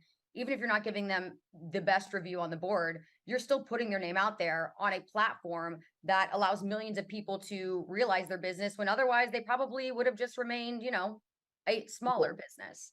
Yeah, he's a moron. It had nothing to do with how I was ranking the pizza. And he said that. He said a million things, like he doesn't want publicity. He keeps talking about it. But he just hated me. He didn't really know who I was. I'm sure it's the way his politics are, because if you go look at his feed, it's what I'd expect. It's extreme left, and those are the types of people who generally hate me before they meet me. But he said he wanted to yell at me before I even stepped in the store, so it had nothing to do with the review. And he's a clown show. He is one of the worst people. He's everything that is wrong with this country, and that's not exaggerating. But he's made up his mind before he meets somebody, picks a fight, and then the rest is history. But for me, it's good. It was the most viral thing we've had in a long time.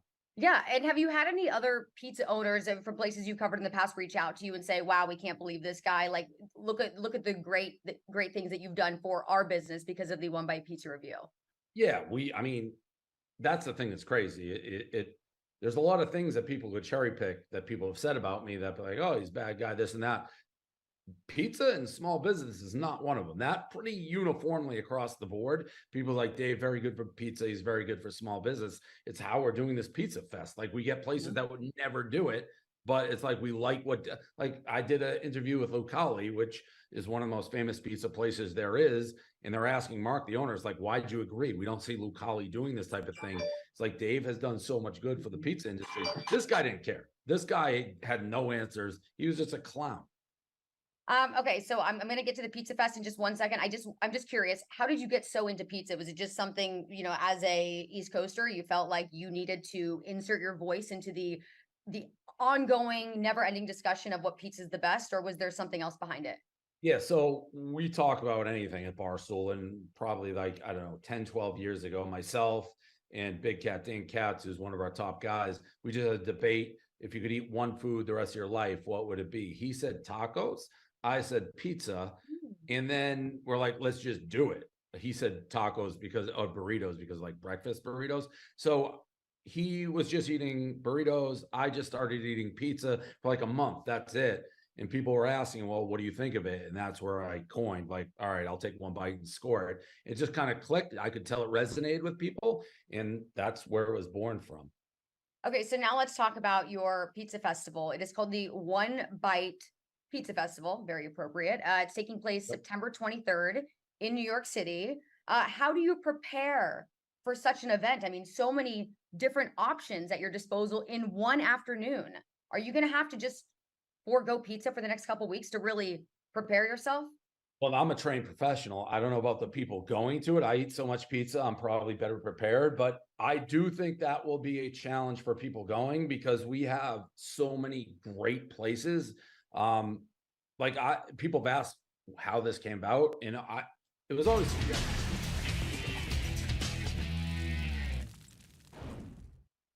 Great chat with Donovan McNabb, host of the 5 Spot on the OutKick Network. You can also, by tuning into that, viewing that, streaming that, catch our next guest. Armando Salguero joins us, OutKick senior NFL writer, and a lot going on across the NFL. Armando, good to see you. Oh, so I don't get a co-host thing? Oh, yeah, I did mention the co-host with Donovan. Here's the co-host of the 5 Spot. Armando Salguero joins us. Armando, how are you? We don't know how to introduce you anymore now that you're wearing so many hats, Armando. Yeah.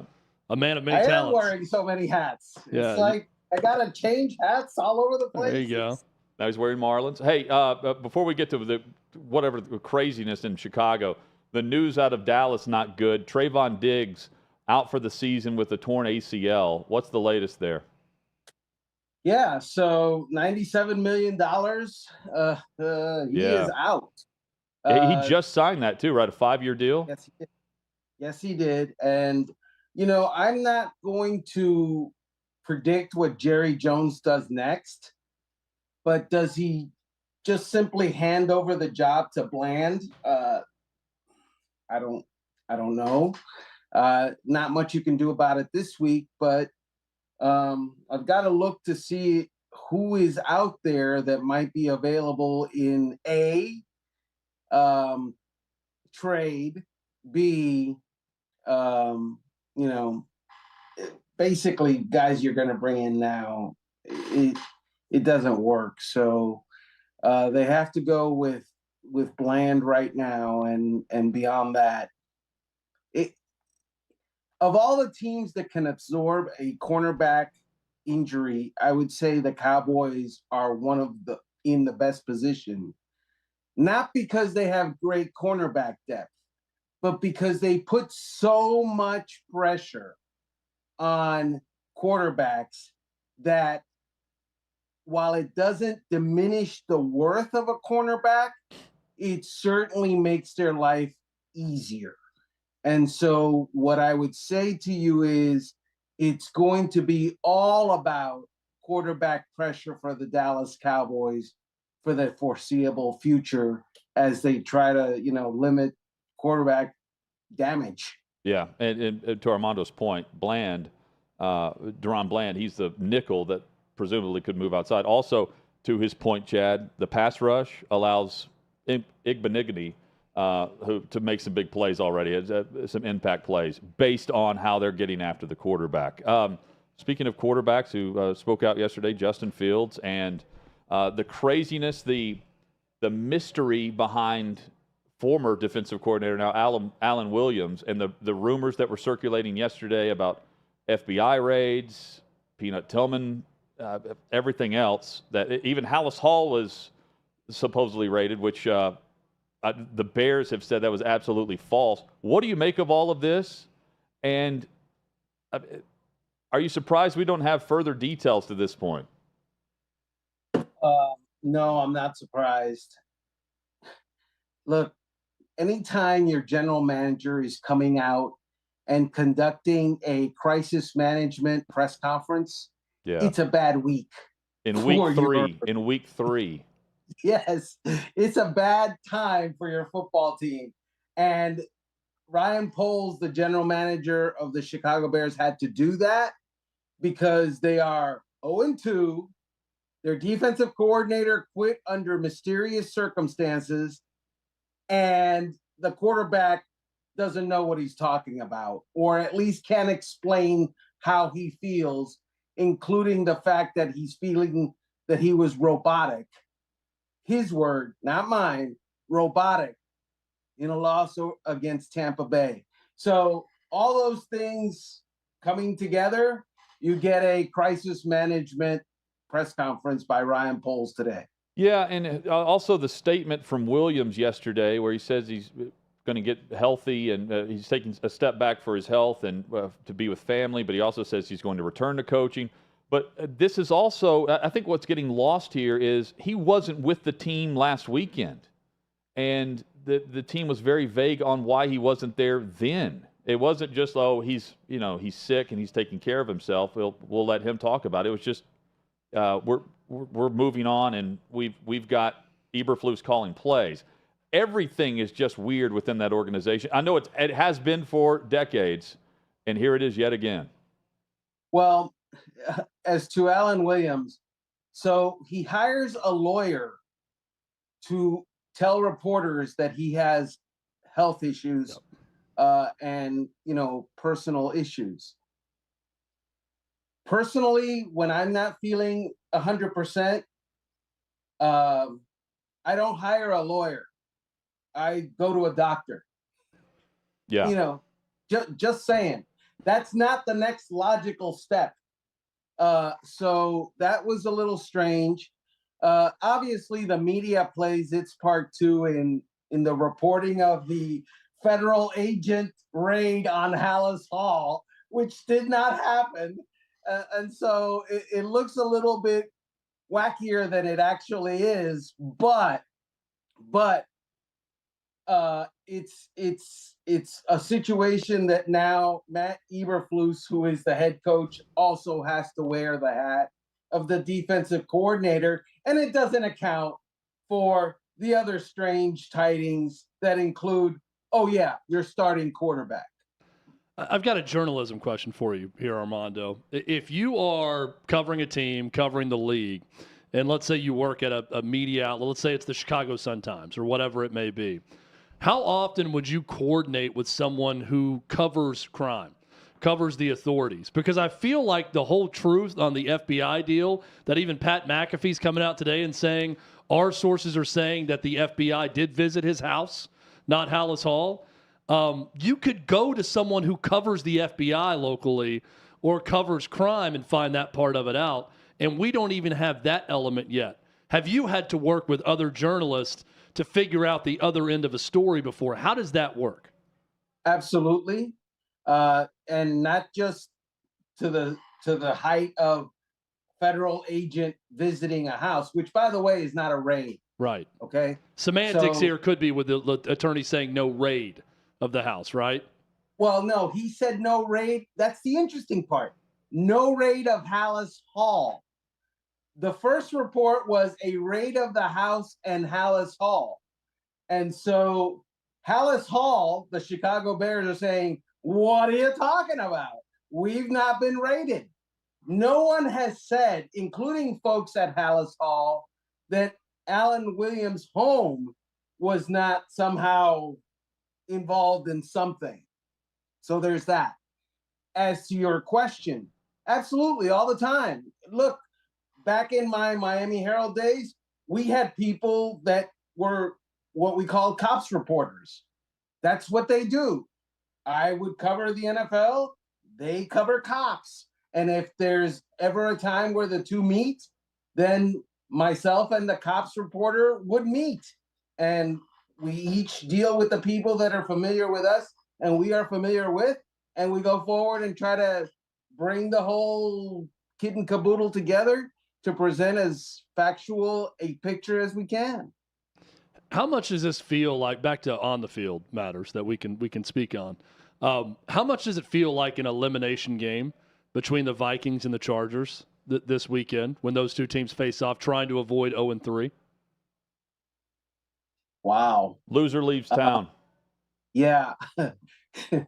No, it definitely is a I don't know that I'd call it an elimination game. Have we decided that it's an elimination game? You know what? I'm asking you, does it feel that way to you with these two teams? You know why it's an elimination game? It is for one team, the Chargers, because they have a Week 5 bye, and they play the Vikings and the Raiders coming up. And Staley needs to win. If they're 0-4 going into the bye week, he's done.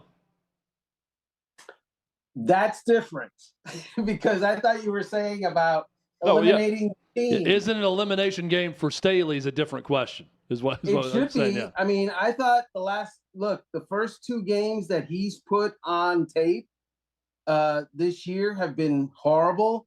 We talked about it. I talked about it with Donovan McNabb on the podcast and the 5 spot.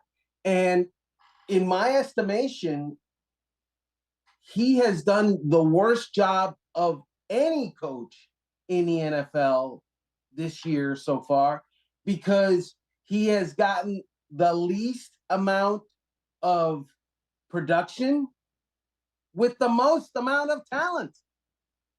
He has wasted, I don't know if I've used this before on this show, but if I haven't, let's just be on the record right now. He is wasting Justin Herbert. Last year, Justin Herbert gave him a 27-7 advantage in the playoffs games at halftime, and they lost the game. Last week, first week of the season, the Chargers put up over 400 yards of offense, but their defense, Brandon Staley is a defensive coach, by the way, gave up over 500 and lost the game by 2 points, 38-36, I think the score was. The point being that Brandon Staley, somehow it's not connecting for him. At least normally a coach who has never been a head coach, he can lean on his expertise, if nothing else. Brandon Staley's expertise is being a defensive coach. That's what he was with the Los Angeles Rams. And yet I saw him covering Tyreek Hill, who is not new to the NFL and is not a secret in the NFL, covering him man to man over and over and over again. The next week, Bill Belichick facing Tyreek Hill played a 3-shell across the top and decided, you may beat us, but Tyreek Hill is not going to beat us. And I think Tyreek Hill had 40 yards of reception yards. So that's how a coach does it. You don't let their best player beat you. Brandon Staley challenged Miami Dolphins' best receiver and lost. And when he saw himself losing, continued to lose, didn't adjust. They've scored 58 points in 2 games and haven't turned the ball over, and they're 0-2, just to put that in perspective. Armando Salguero with us. A couple minutes left here. I'm going to go rapid fire with you. Cam Akers traded to Minnesota. We'll stick on that game to pair with Alexander Madison. And then Kareem Hunt signed back to Cleveland with the Browns based on the injury to Chubb. What do you make of those 2 moves? There's a reason Kareem Hunt was on the street this year. One of them is he wanted a lot of money. He didn't get that from Cleveland, but he got some. Yeah. Cam Akers, there's a reason why the Rams didn't want to deal with him anymore. And I get the feeling that Minnesota, unless Cam Akers changes the way he addresses his preparation, they'll find out. Joe Burrow, day to day, he remains in that category on the injury report. Man, you want to talk about panic mode? Cincinnati's in it right now. Still sore today. Look, when you're still sore from a calf injury, those are maybe the worst, those soft tissue injuries. They're the worst in that you figure yourself ready to go for the game day, you get yourself ready, and then the pop happens. The strain happens. And eventually it becomes not a day-to-day, it becomes a multiple week type of injury. Looking at some of the 2-0 teams, Commanders hosting the Bills. Let's see, the Bucks are hosting the Eagles. Who do the Falcons have? Though they're on the road against Detroit. Of those 2-0 teams, is a victory over one of their opponents impacting your perception of them moving forward at 3-0? Who's at the Bills? Commanders are hosting the Bills. Bills at Commanders. Look, the Commanders we knew had something that you need to be a contender, and that's a very good defense. They have that. They definitely have that. They get after the quarterback as well as anyone. If they can beat the Bills, if Sam Howell 3-0, yeah. And what does it say about the Bills to be 1-2? That yikes. I'm not anticipating Philly losing to Tampa, but I thought Tampa would be 0-2 and they're 2-0. That I could also throw them in there. It's a validation week for all three of those 2-0 teams. Armando, thanks for validating this show by joining us weekly, and congrats on the co-host of the 5 Spot with Donovan McNabb. It's been a great first episode. We look forward to the one that debuts tomorrow. Actually, I feel validated by you guys anytime you speak to me. Thank you. We are here to validate. That's the only reason we're here. Yeah. That's my ticket. Thank you. Yeah, we're like a parking valet. Yeah. We're here to validate your ticket, validate your being. That's what we do every day on this show. Armando. Thanks, Armando. The man. Like I said earlier, if you can't get along with him, that's a you problem. Yep. You can't get along with anyone. Coming up, pick your poison, and it's no good answers.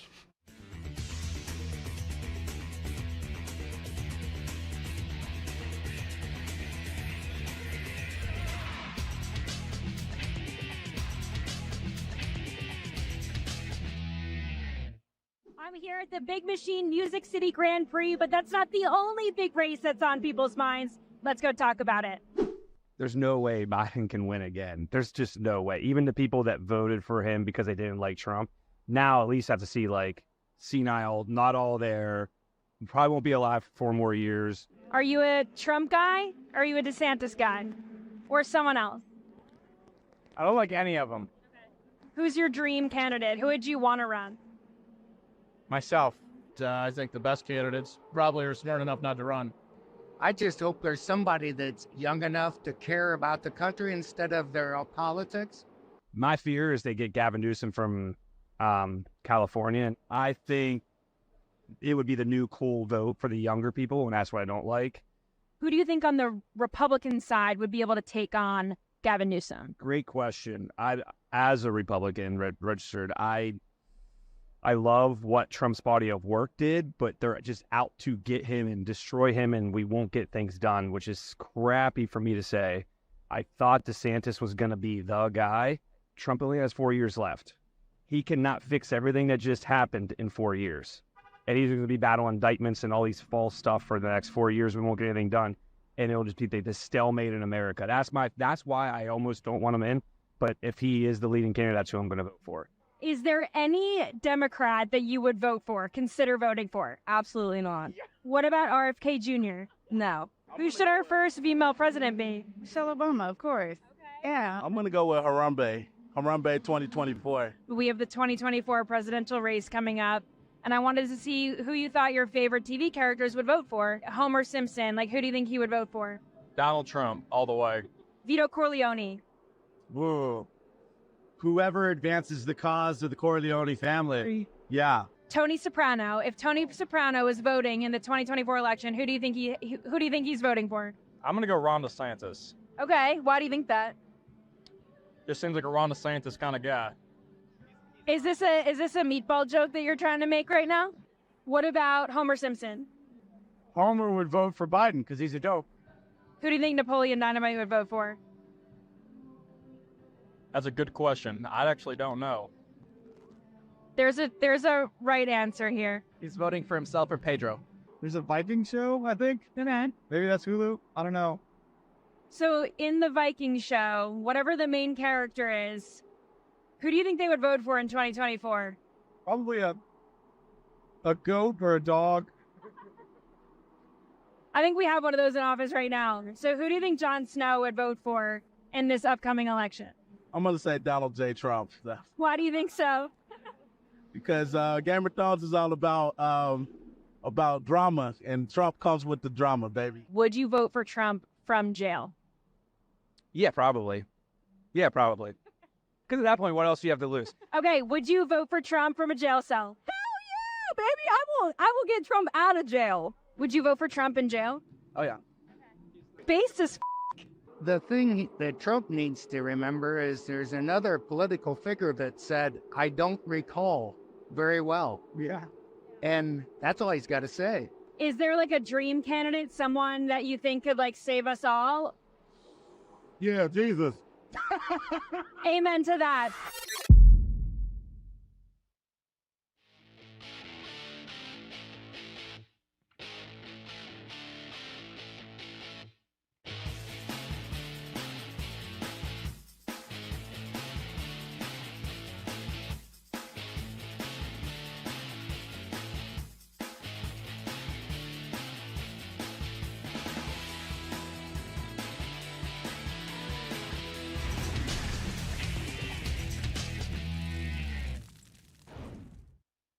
Sixth and Peabody, our location with Yeehaw Beer and Old Smoky Moonshine. Chad loves the, I've got the, what do you call this? It's on the table at the restaurants.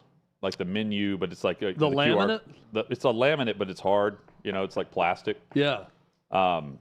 Placard? This is a Maybe, broken one here at Sixth and Peabody that I now have. We call that a placard? I don't know. We should just do a game where you just present an item and we have to guess what the word is to describe it. Table what? Tent? Table tent. Oh, how about that? Table tent. Okay. This look like a tent to you? I got to be honest. I've never heard that term in my life. Table tent. We have heard of PointsBet. If you haven't taken your shot with PointsBet, now's the perfect moment. Here's the big reason why. What is a second chance bet, Hutton? I'm about to tell you what it means. Please define it also. Exclusively for first-time PointsBet users, grab this unique offer. Right now, new PointsBet users can get up to $1,000 in second chance bets. Chad, if your first bet doesn't go as planned, if your first bet doesn't go as planned, Chad, PointsBet has your back with a second chance. You get this offering by going to OutKick.com/bet. OutKick.com/bet. You complete the registration process with PointsBet, and you make your first bet. If your first bet happens to lose, well, that's when the second chance comes into play. Remember, terms and conditions apply. You got to be 21 or over in legal gambling states. Gambling problem, 1-800-GAMBLER. Head to OutKick.com/bet right now. OutKick.com/bet. to snag this offer. I'm looking at some of the pick your poison options that Davey's about to present. The first one is impossible. It is brutal.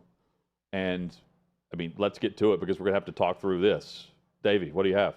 Yeah, I think I'm just going to start doing the Mr. Burns excellent thing for That's a very good one. This first one, I feel like I'm going to have to go to therapy just to talk through how I'm going to defend any of these options. We've been doing this weekly, but for the third week, Davey, just explain the concept here. Yeah, for those who want to play along at home, the idea is I'm going to give Hutton Chad some options, and they're all terrible options, but they have to pick your poison, pick the one that they will ultimately go with, even though it's not going to be good, no matter how you want to slice and dice it.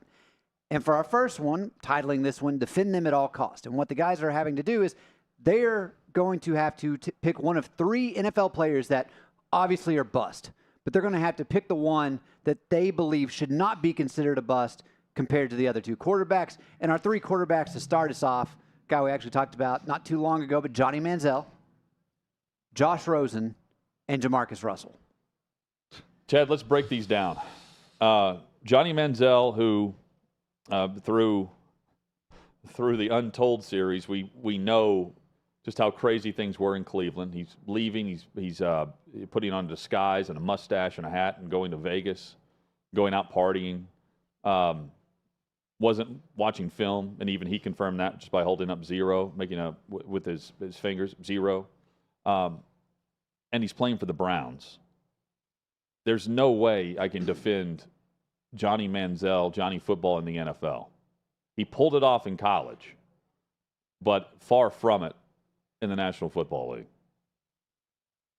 I mean, I wish I could just say pass on all of these. Well, pass is a good word to use on Manziel. The Dallas Cowboys and Jerry Jones passed on him. That's all you need to know. By the way, So you want to know a background story on Manziel? Yeah, go for it. I have been told that. So he was drafted. Was 20th? Yeah, he was drafted not 20th number one overall. I know. No. 20th overall. I'm trying to compare him to Jamarcus Russell. This is what we're left with now in this. No, I'm giving a background story on Manziel. He was drafted 20th in that draft, I believe. The Browns had 2 picks, and he was in the 20s. Point being, the Patriots were around that selection. And I am told the Patriots were considering drafting Johnny Manziel, the New England Patriots. Would things have been different? No, based on how he approached his job, his livelihood. No, it wouldn't have changed. But also, he would have been paired with the Patriot way. This goes back. Johnny was the 22nd pick, but the other Cleveland Browns draft pick in the 2014 draft was the 8th overall pick of cornerback Justin Gilbert. Yeah, so no, I can't go with Manziel. Jamarcus Russell, Chad. Jamarcus Russell liked the purple drink, scissor, right? Johnny Manziel is what? He's diagnosed bipolar, and he's got his issues too. Like, I feel like you could almost, again, we're being forced to pick our poison here. Jamarcus Russell picked his poison. It was purple drink. He got busted with codeine and purple drink. I mean, both those guys had legitimate issues. So I guess I could say, well, maybe they would have been good if they didn't have addiction problems and they didn't have mental issues when they got into the league, which clearly, Ryan Leaf has stated they really didn't deal with in the documentary about Johnny Manziel. There's still some pretty deep-seated issues going on there. So maybe those guys could have been talents and had good long careers if it wasn't for health issues. Mm-hmm. I've got to defend Josh Rosen, I guess, and just say it was a bad situation in Arizona. Caleb Williams doesn't even want to go there as a number 1 overall pick. Well, you're so right. I guess I'm defending Josh Rosen. Not many want the Browns either. But I also could, kind of take the easy way out and say, well, if it wasn't for the addiction problems, then it would have been Manziel or Jamarcus Russell. Boy, this is a really bad one. So I mean, it's a really good one that Davey asked it. It's really bad that we're being forced to defend any of these 3. My answer is Josh Rosen because he was drafted by the wrong team at the wrong time. Bruce Arians had just announced his retirement, and the whole fit factor, we know what happened here. Kingsbury goes in and ends up drafting Kyler Murray with the very next year with the number 1 overall pick. Rosen went to a team that ended up having another number 1 pick. He was a lot like what happened with Jacksonville when they took And then he went Lawrence. to Miami, right? He went to Miami and one other team, too, that I think took a flyer on him briefly. Maybe the Bucs. They might have just been a practice squad Maybe the player. Bucs. Yeah, not good, but at least in his case, I can't point to. He wasn't hooked on purple drink? Yeah, 3-6 Mafia or just anything in regards to Manziel. That's what we can say about Josh Rosen's career. Well, he wasn't Jamarcus Russell. Cardinals, Dolphins, Bucs. You know what I've always squad, said about 49ers, Josh Rosen? Not Jamarcus Falcons. Russell. Yeah. So, yeah, let's go with Rosen. I'm with Hutton. I'll agree with him on that one. I would say Manziel, and the only reason I would defend him is because had he gone to a program that was stable, or not a program, but a franchise that was stable and had the resources necessary to probably help him out, which we know Cleveland isn't that. Yeah. I would say he's probably got a better chance. Again, it's not an easy way to defend, but I would actually go with Manziel. Let's say, like, when we have Leaf on, he'll say, if I was with the Pittsburgh Steelers, right, was the example he brought up, I needed a stable organization, and the Chargers weren't it at the time, which didn't help him. I can buy that. Do I think that anywhere Manziel would have gone, he would have been in the film room studying a lot? No. And that was one of his biggest issues. Like, he didn't want to work at it. So I don't know what organization would have helped him with that. I don't know. I get what you're saying, Davey. I just don't know who's going to help him. I think he still would have been bragging about watching zero film anywhere. But right? just given the history of the other programs and how they have just gone through quarterback after quarterback, obviously Cleveland has had the least success there. And I mean, they're showing that to us right now with mortgaging their future on a guy who's not going to be able to do anything for them. But I do think if he goes, for instance, what I'm told about the Patriots considering moving up and getting him, if they did that, he would be paired with Belichick instead of Mike Pettin, who was his rookie year head coach, who, isn't he the guy that was on Did he overlap with Freddie Kitchens? Was he the offensive coordinator there for Manziel? I think Dow Loggins was. And then Kitchens took over for a very brief time as head coach. Yeah. That was a disaster. Interim. Yeah. Again, the whole organization. It's all bad. Guys, our next one, it's one of those infinite time loop situations, which one of my favorite rom-coms is Palm Springs with Andy Samberg and Kristen Milotti. But anyway, so pretty much what I thought you were going to say here, one of your favorite rom-coms was True Detective. Like Time is a Flat Circle. It is, dude. That probably is a rom-com to Davey. Remind me after this segment. I'm going to send you guys a picture. The Dark and Senator rom-com. You guys know that cute rom-com, True Detective? Yes. About all the girls going missing very in dark rural, and sinister. rural It's Louisiana? my favorite. But he loves Unsolved Mysteries. Yeah. It's what you have to do for this pick your poison is I'm going to give you 3 coaches at a stop, and you are going to have to live with that coach being there on like a time loop for eternity. So you just have to keep reliving that same tenure year after year after year. This is my favorite team, and I have to pick this as the constant truth of this team for eternity. Gotcha. Correct. And your options are Willie Taggart at Florida State, Chad Morris at Arkansas, or Les Miles at Kansas. I'm going to go Les Miles at Kansas, simply because in this scenario, I'm a Kansas football fan, and it's been the worst program at the highest level for a while now, so I have very low expectations. And at least I've got a guy who's won a national title and, eats grass and says interesting things. So regardless of how bad it was, and it's been bad at Kansas with a lot of coaches, and certainly it was bad with Les Miles, I'm definitively answering I'm a Kansas fan and Les Miles is my coach for eternity. So for eternity, every year do you have allegations of inappropriate behavior? Yes, it's students? how that actually played out in real life. But that was that followed him from LSU. So I love how I'm defending Les Miles now. Yeah. So it's Hutton, that didn't happen in Lawrence, yeah. Kansas. That was in Baton Rouge, which we all know is just a very sinful and sinister culture down in the bayou. That's all that happened there. Don't worry about that. And it's not just the moment they start as the coach. It's like the process of hiring them as well. That goes into that. It's like, oh, wow, we're getting this guy. Like whenever Florida State fans are like, hey, we're going to Oregon. It is Les Miles then. We're getting Willie Taggart. This unsolved mystery music just gets me every time. Tingly. Rom-com. Yes. I think the answer in that case of your description would be Les Miles. However, Chad Morris at Arkansas, not a fit, but the excitement about changing the way that we were going to see the offense. I mean, there was a buzz about it, and then there was a thump as they bottomed out with Chad Morris. Yeah, it was a big-time hire at the time. It felt like. He was the hot name. Didn't work out. All right, guys. So our final one. Worst ways to die. Okay. Faces of Death Yeah, with Davey I Hudson. mean, I could give you poison, but that's a little too on the nose given the name of the segment. So your options are See, instead. Davey finishes the night with True Detective as his favorite rom-com to kind of ease himself into bed after watching Faces of Death, Volume 4. This is what we're learning. These are easy. I mean, I could have gone with some Final Destination type ways, but these are simple. Buried alive, drowning, or burning to death. A little pick-me-up at the end of the segment. I think it's burning. I think burning too, strangely enough. I think it's the most intense, but the quickest. I think drowning would be. I think drowning would be the quickest. It'd be the quickest way to go? I think so. I hate both options.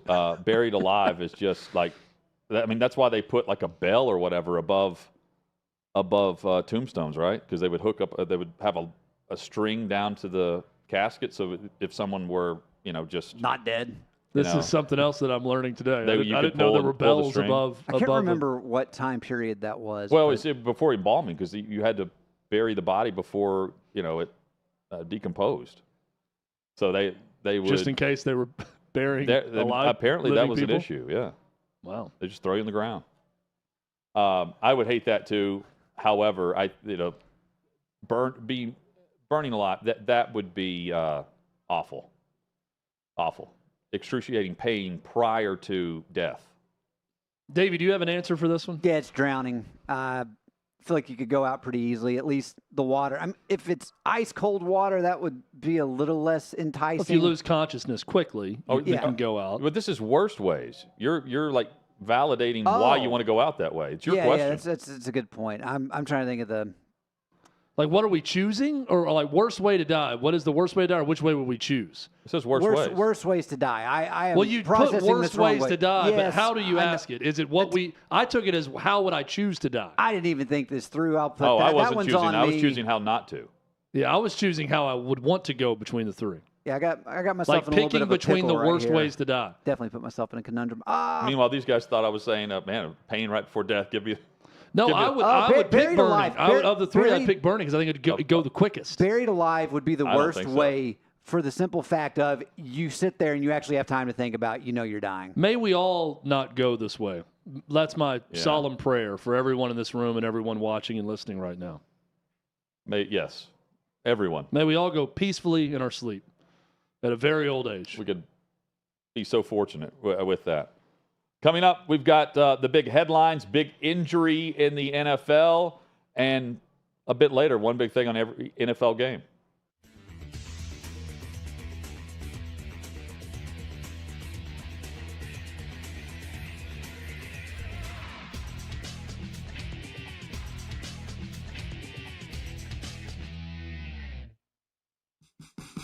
What you're experiencing is the bold taste of a Southern legend. Old Smoky Moonshine and Whiskey, authentic Tennessee mountain-style spirits. We believe in crafting flavors that were born from tradition but defy expectation, and pioneering a new experience with every sip. Because if it doesn't do this,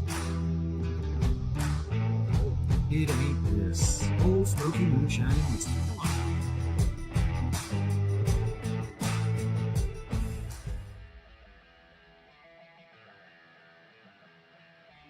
Welcome into OutKick, the show. I am Clay Travis, your fearless leader. I am going to continue to argue that sports is one of the great unifying forces in all of American life.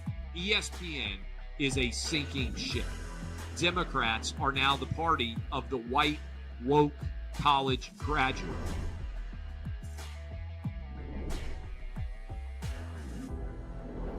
We live in a land of participation trophies. You gotta lean into the turns. You really gotta lean into the turns. When Leah Thomas walked in that first day, it got silent, and every girl was uncomfortable. Very difficult to go back-to-back years in the NFL with the number 1 overall pick. Is it fair for people to be upset with Barbie? I've been out of LA long enough to have forgotten that libs, no matter how ridiculous the scenario, are gonna live. Another week of inflation, another week with Biden with COVID, and another set of losers to crown. People don't watch the WNBA on TV, in person, on a plane, on a train, on a bus, or on purpose. I mean, what have you seen firsthand of how this has affected you in the plant and your fellow employees? Under Joe Biden, the Taliban has retaken Afghanistan. Putin has invaded Ukraine. So if there was ever a time for freaking aliens to inhabit and conquer Earth, now would be that time. We've seen coaches throw water bottles. We've seen coaches act like idiots. We've seen coaches slap other coaches. But I think if you're involved in carjacking, you're inherently a rotten human. The level of stupid that sometimes gets on our YouTube chat just gives me a headache. You're born a male, play with males. You're born a female, play with females. Don't at me about it. The American people are being cheated. We, ladies and gentlemen, are being cheated. There's no doubt in my mind he could have caught the ball in his back pocket if he'd been running. Blowing a lead and losing a game is 100 times more lasting and painful in some clubhouses than losing the game 15-0. If I had to start a list in the last 10 years of horrible underachievers, he's at the top. We were directly impacted by the whole Leah Thomas thing, and we were able to see you guys on the ground with your signs supporting. That was huge. They were saying, oh, it's only 1 or 2. That's rubbish, and we all know that's rubbish. Once those trans-identifying males were able to succeed, it just encouraged others.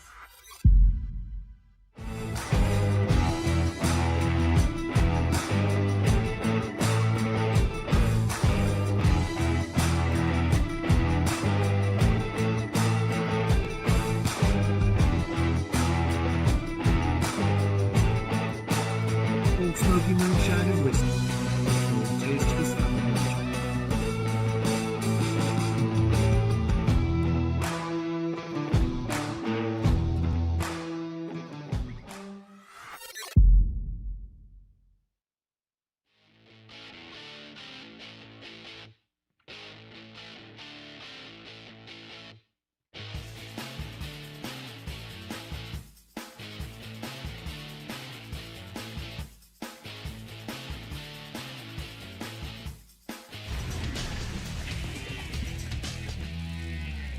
Just like that, the final hour is here on this Thursday edition.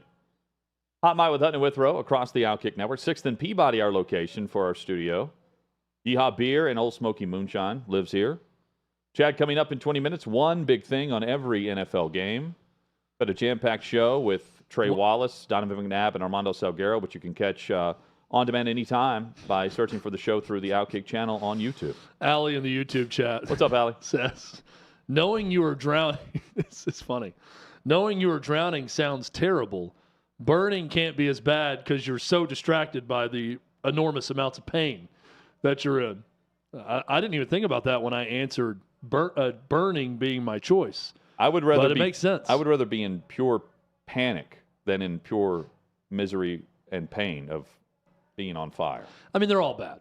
Right? Well, they're all bad. I don't want to go out with Davey chose today to just pick 3 untenable options. Does that surprise you? I mean, they were good. The second one was at least I could come up with an answer. The other one was, oh no, it was very good in that you couldn't argue for any of them. But I like it where at least like, oh, maybe it's a. This was one where there were no choices. How many All times? the choices were no choices. Very random here. How many times have you been driving and you've dodged the accident or you've swerved to miss something and you kept the tires on the pavement and you thought to yourself, I just avoided death. Oh, it's happened. It's happened twice to me, and I'm shook after it. It's like, man, I can't believe that I was able to get around this. Or had I left the house 10 seconds earlier, I could have been where that car was in front of me. One time, a car flipped 3 times in front of me after swerving for an oncoming. Some idiot was in the wrong lane, and a one-way street. Oh, a road, not a street. We were driving 55 to 70 miles per hour probably. And had I left 10 seconds earlier, I probably would have been in that spot. I remember in London, we were there covering the Titans game, and I almost got hit by a car because I'm looking the wrong direction with cars coming on the left side. Oh, yeah. And I stepped out, and I mean, I happened to glance. Like, it's good that I have keep my head on a swivel. Happened to glance as a tiny little cab was just flying by and jumped back. I would have died doing this. And then, so now every time I cross the street in London, the whole trip, it took me like 20 seconds to look both ways because everything's a one-way street. And I'm having to figure out, I'm like, usually you get to a street here in the States, you know which way cars are coming. Yes. So you know quickly when to go. I was just making sure before I crossed the road every time from that point on. It's a life changer. A game changer, a season changer potentially for the Dallas Cowboys.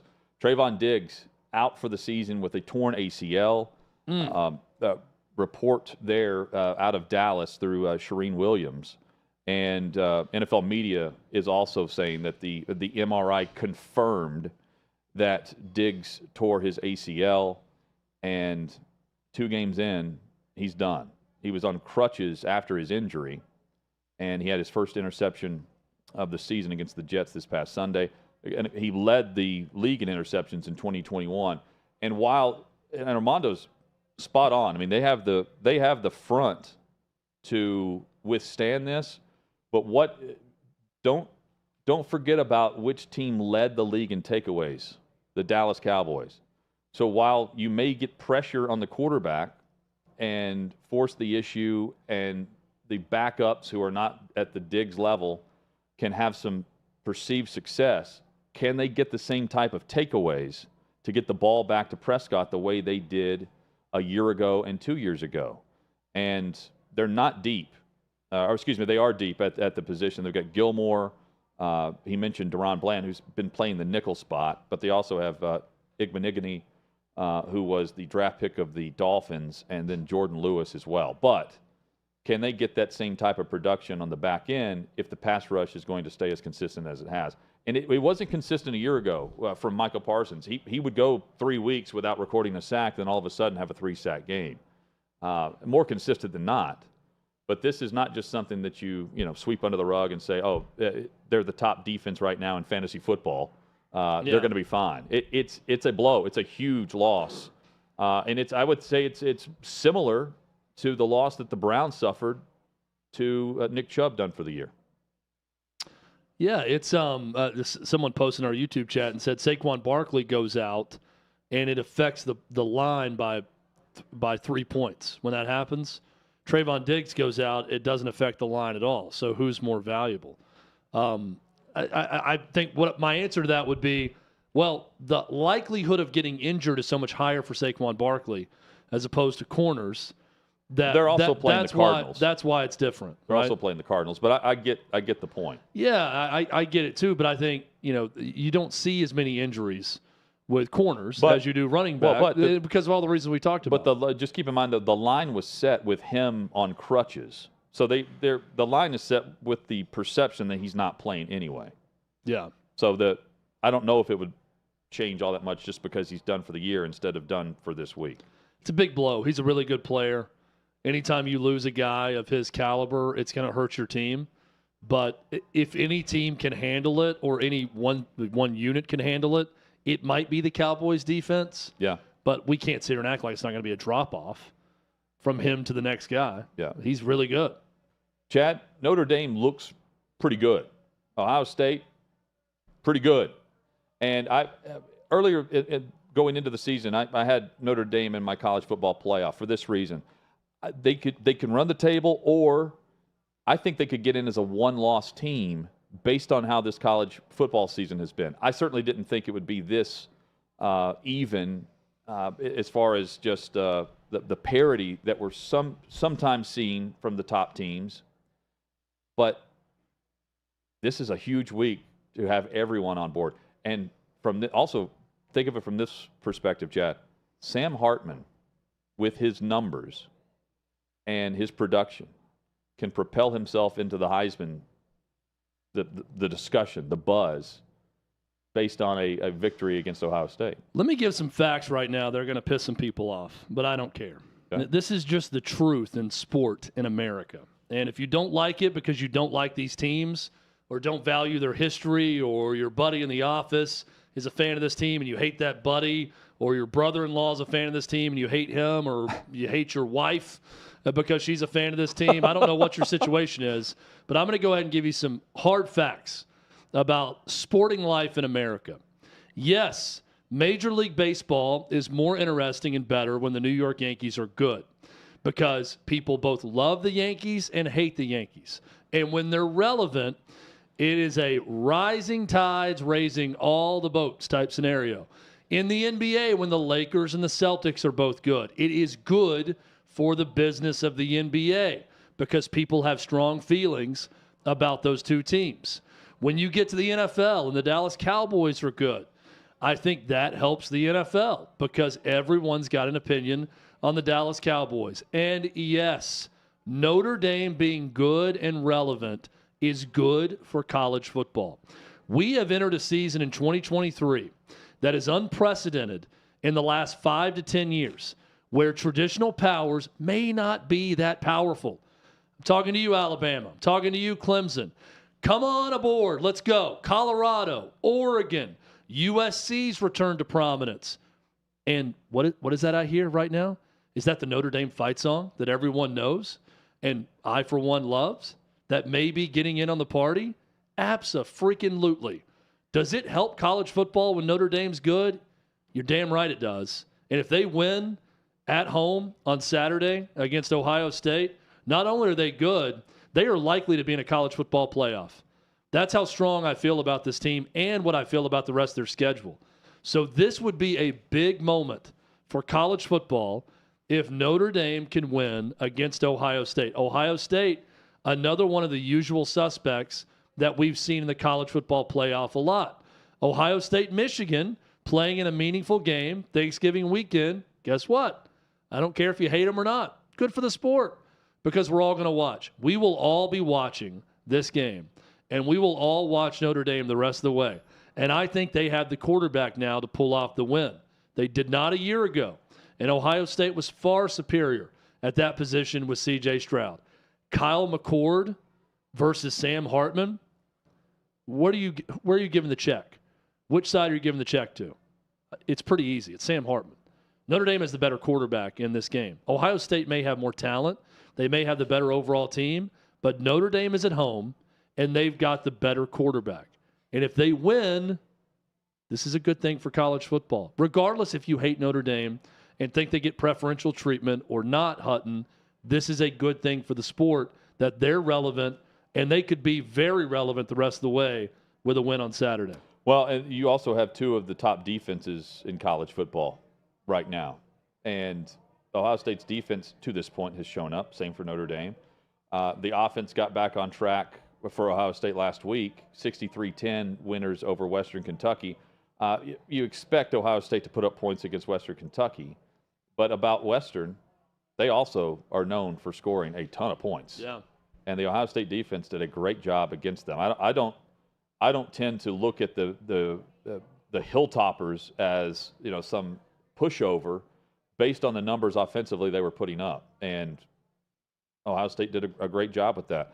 Notre Dame averaged 25 points and 5.5 yards per play through its first 4 games last season, and so far they have 46 points per game. That's 9th best in college football, and they're averaging 8.3 yards per play.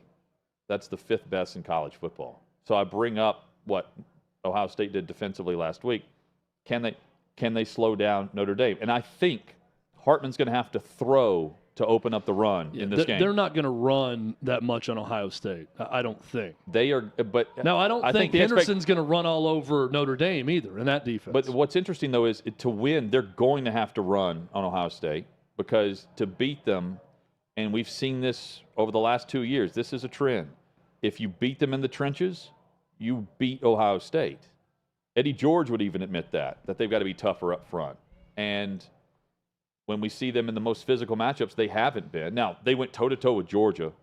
I should not overlook that. No, they win the game if Marvin Harrison Jr.'s in that game late. Right. I believe that. But Michigan the last 2 years, and they win the national title, by the way. They're going to beat TCU after that. The more physical, dominant team in the trenches is why Michigan has Ryan Day on the perceived hot seat, quote unquote. But guess who just got the contract bump? Little raise. Ryan Day being on the hot seat is a little ridiculous, but that is the reality of that series. I mean, that is the weight of expectation that we see every year at Ohio State. But when you're Ryan Day and you take over for Urban Meyer and all the great things he did at Ohio State, it's just natural that the expectation is go win a national championship and talk to me. Oh, and that is the expectation of by the way, the biggest alumni base and the biggest fan base in America is Ohio State. They have the power, they have the history, they have the resources. It's always going to be like that. Now, I think it's ridiculous that anyone would want to put him on the hot seat based on his overall record, but that's where they are. Hutton, we have an end to the Cold War. Not even a Cold War, but an end to what's been going on at USC with the reporter. He's back? He's back. A statement released by USC just now. This was in the words of Lincoln Riley. Quote, "Last night I received a call from Luka Evans, and we had very candid and productive conversations. We agreed that we both could have handled the situation differently. I appreciate Luka recognizing the policies we have in place to protect our student athletes and acknowledging to adhere to those in the future. We welcome Luka back to practice and look forward to his continuing coverage of the Trojans." We both could have handled this better? That's what he said. We agreed that we both could have handled the situation differently. Differently. So he should have called his father, and his father confirms that it's a funny story and harmless, and go with it because it's true. Yeah, this is Lincoln Riley saying, I have more power than you. I'm not going to admit fault here. We're both going to admit fault, even if you like it or not. Well, I mean, I wish this guy would come back and say, yeah, I admit no fault. He could have handled it differently, and then watch him get suspended again. Well, I want him to write a follow-up to the story that got him suspended.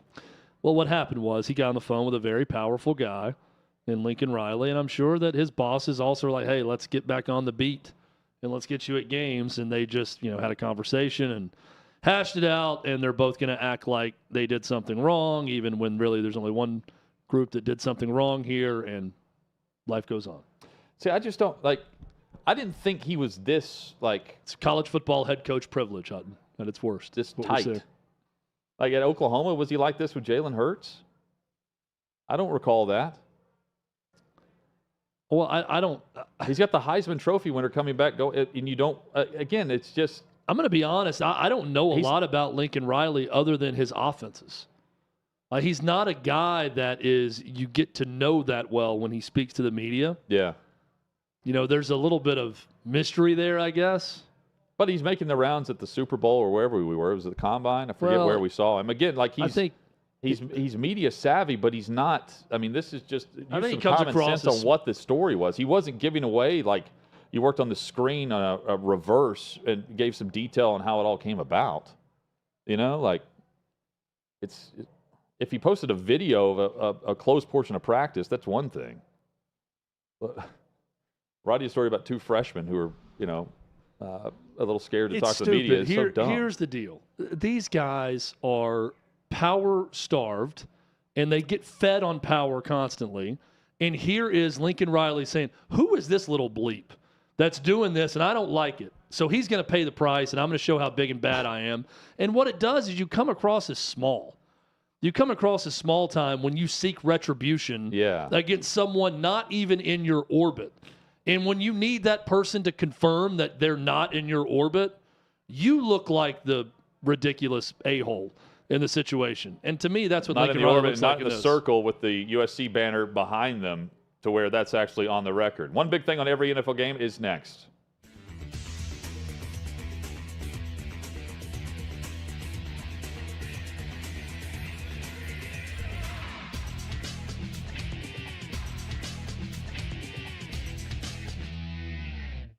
I'm here at the Big Machine Music City Grand Prix, but that's not the only big race that's on people's minds. Let's go talk about it.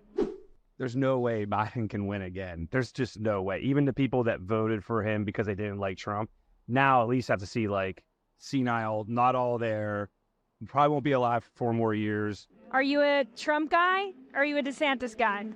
Or someone else? I don't like any of them. Who's your dream candidate? Who would you want to run? Myself. I think the best candidates probably are smart enough not to run. I just hope there's somebody that's young enough to care about the country instead of their politics. My fear is they get Gavin Newsom from California. I think it would be the new cool vote for the younger people, and that's what I don't like. Who do you think on the Republican side would be able to take on Gavin Newsom? Great question.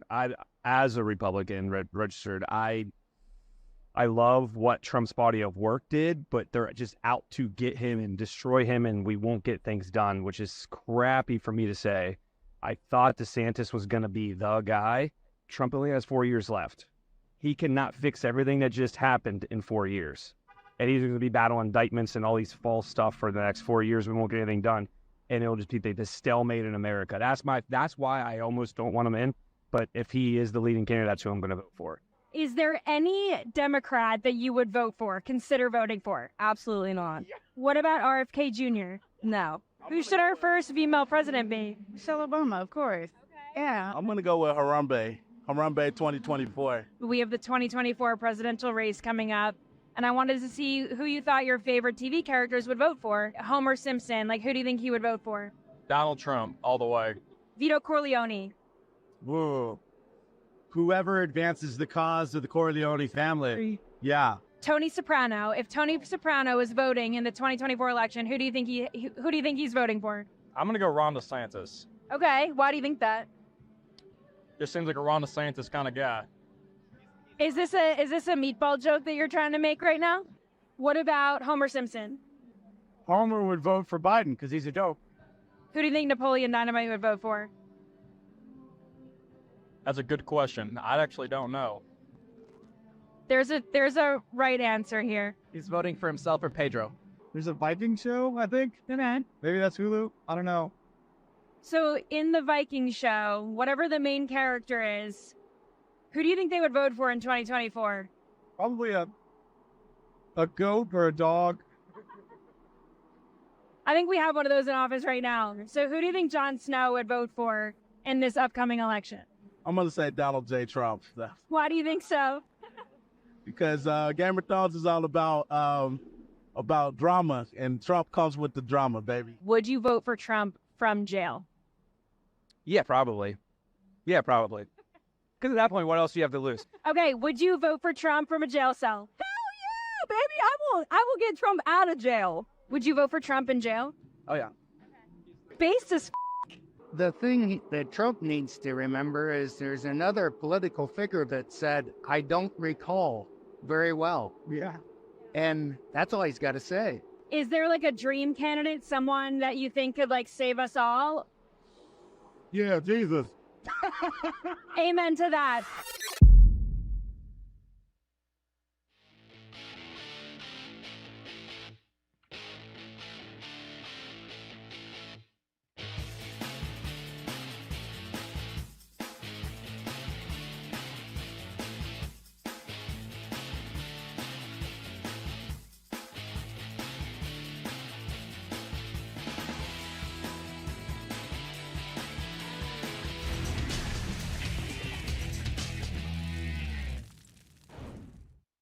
Sixth and Peabody, our location with Yeehaw Beer and Old Smoky Moonshine, the Thursday edition. Hot Mic with Hutton and Withrow. Just had a guy right here in our window, Hutton, during the break. He said the right password. And like usually people will just come in and make eye contact with me during the show. For those, if you're listening, I'll explain it. If you're watching, you'll see what I'm talking about. I can point right ahead to what I'm looking at, and what I'm looking at right now is a nice young lady who's looking in the studio, but randomly people will come to that window and look in and wave at us while we're doing the show or take pictures next to the kaleidoscope of moonshines out there and do all these things. But oftentimes they're just pointing to a hat with a logo on it or a shirt, and I just give a thumbs up like, oh, okay, yeah. So if you see me randomly give a thumbs up to someone, I'm usually like, yeah, sure. We'll talk Kansas City Royals. We're going to get right on that, I promise. Well, this guy's got a jersey on, it looked like, that had something across it. No free plugs. Okay. But had something across it, and I'm like, is this a English Premier League team that I'm unaware of? Because it looked like a jersey, and he kept saying it over and over. Grey Hive was what it was. Kept saying, I'm like, is this like a fans chant, rallying cry? And then Hutton, he goes, Michael McHenry. Oh, and that got my was the attention, and I'm like, oh, okay. So I went out there and talked to him and his lovely wife, and they are the founders of a company that works with Michael McHenry. And he's aware of the show because Michael joins us to talk baseball. So anyway, had a nice time with them out there. Just want to give people a peek behind the curtain, literally, because there's a curtain that stops us here. Here we have a Florida Gator fan. You can leave, sir, as he peeked in here right now. I haven't seen many Vols power tees in the facility I was today, coaching softball the other night, and there was a lady, looked like a grandmother of one of the players, that had a Florida Gator shirt on while I was pitching, and I'm thinking, of course this is happening. Hutton, you've got NFL to talk about. Well, I do, and before we get to one big thing on every NFL game, just some weekly notes here. What has happened to home field advantage? Through the first 32 games, visiting teams are 19-13. So the whole 2 points for the home team in Vegas thing, that by and large is not impacting teams on the road facing some hostile atmosphere. Did you see the crowd in Carolina on Monday night? I realized it was an early kick, but it wasn't. I mean, East Coast, it was, 7:15 for Monday Night Football? That's about right because it kicked off at 6:15 or 6:30 local here. I've not been thrilled, Hutton, with the NFL as a live product for a while now. Yeah, the upper deck in it's the one of NFL the hardest, is the hardest ticket to sell. When was the last time that we've said, the Jets game was one of them? Yeah. But it's not often I'm like, man, that place is going to be jacked for that game. I can't wait to watch this NFL game on TV because that crowd is going to be going nuts the entire time. Traveling league, my favorite stadiums. Kansas City is the most college-like at Arrowhead. Baltimore. I'd put Buffalo on that list of college-like also. Yeah, it was very good. And also just because of surroundings, you're not in a city in Orchard Park. Yeah. You tailgate in the parking lot of a junior college. Baltimore and Philly, very underrated in terms of just when you list off great atmospheres, no one's saying. I put them in, and Detroit. Detroit was maybe the loudest venue I went to. And the two stadiums I didn't go to, SoFi and Seattle, and then now Vegas. I didn't travel into those stadiums while with Titans Radio. But those are the stadiums I would point to. Only 2 divisions have one combined loss, the NFC East and the NFC South. And we had these 3 quarterbacks sitting at 2-0. Baker Mayfield, Sam Howell, Desmond Ritter, and the 0-2 quarterbacks, Burrow, Cousins, Herbert, and Russell Wilson. Chad. It's time. It is time for one big thing on every NFL game. We start with tonight's matchup on Thursday Night Football. The Giants on the road in San Francisco. Per Action Network, Christian McCaffrey has scored a touchdown in 11 straight games, including the playoffs. The only 49ers player with a longer streak, Jerry Rice, at 12 straight games. You can tie that this week. The NFL record is 15 straight games for a touchdown streak. John Riggins and O.J. Simpson have that record. Brock Purdy, 9-1 straight up, 7-3 against the spread in his career. He's 9-0 straight up in games that he's finished, including playoffs there too. He can improve to 8-0 in his career as a starter, marking the 3rd most consecutive wins by a quarterback to begin his career since 1970. Only Ben Roethlisberger and Mike Tomczak have had longer streaks to begin a career. Mike Tomczak. That is not a name I thought and you'd both throw Steelers. The Giants will be without their best running back, offensive lineman, and their best edge rusher tonight. Daniel Jones, Chad, Davey asked you this earlier. Night games. What's his record in night games for his career? And I'll tell you, it's. Can you give me how many night games he's played? 13. 2-11. 1-11 is. Oh, tonight will be 13. Okay. I'm sorry. So 1-11 is the record. Yeah, you crushed. You got the 11 correct. Colts on the road in Baltimore. Lamar Jackson is off to an MVP caliber start for Baltimore. Zay Flowers is the truth at wide receiver. Anthony Richardson or Gardner Minshew? Chad's Gardner Minshew. Is Richardson going to be able to play based on the concussion he sustained? He left the game due to injury the first 2 starts, but he's been good whenever he's been able to stay in. The Titans are on the road in Cleveland. No Nick Chubb, of course, for Cleveland. The Titans won't face Chubb. They won't face Alvin Kamara. And they did not face Austin Eckler to begin the season. They may not face Joe Burrow. Who knows? And then they get the Colts in Week 5, potentially without Jonathan Taylor. It's quite the stretch for Tennessee in that regard. Mike Vrabel is the only coach in the last 20 years to have a winning record as an underdog. Minimum of 20 games. It's a great stat. Davey found that. That's a great stat. Excellent. Nice work, Davey. In 20 games, Mike Vrabel, again, only coach to have a winning record. 23 and 22 is his record. That was my we do wrong team favorite in college, but that was my lock last week, was them beating the Chargers. Why? Because I believe in Mike Vrabel finding a way to outsmart an opponent that's got slightly better players. And that's what they did on Sunday against the Chargers after falling behind 11-0. Atlanta is 2-0. And they're not. They lost to Green Bay. That's my fault there. No, they didn't. Oh, they beat Green Bay. Yeah, they're 2-0. You're right. They're 2-0. The Lions are 1-1. I do know that. Desmond Ritter, based on that win, has never lost a home game as the starting quarterback in college or the NFL. He is 26-0 in college, 4-0 now in the NFL as the home starter. Speaking of Mike Vrabel, he was coached in college by Vrabel's best friend, Luke Fickell, and now coached in the NFL by Vrabel's former offensive coordinator, Arthur Smith. A win in Detroit would be his first road win as a starter. And Ritter leads the NFL with 15.1 yards per attempt in the fourth quarter. And half of his 12 fourth quarter attempts have gone for first downs. He doesn't throw much, but when he does, he's been efficient, especially late. Saints hit the road to take on the Green Bay Packers. The last 2 Packers quarterbacks to throw 3 touchdowns in each of their first 2 games in the season, Aaron Rodgers and Brett Favre. And now Jordan Love has done that too. Meanwhile, just 31% of Derek Carr's passing yards have come after the catch. That's the lowest percentage in the NFL.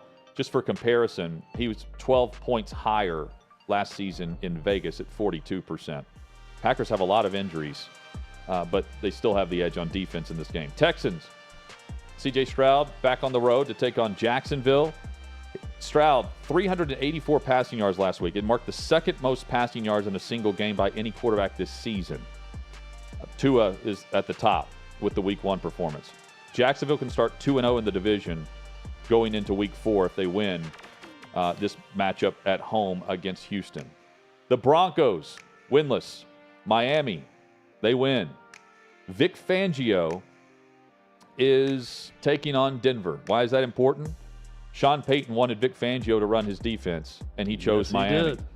Tua is now the odds-on favorite, by the way, for the MVP. He's at plus 500.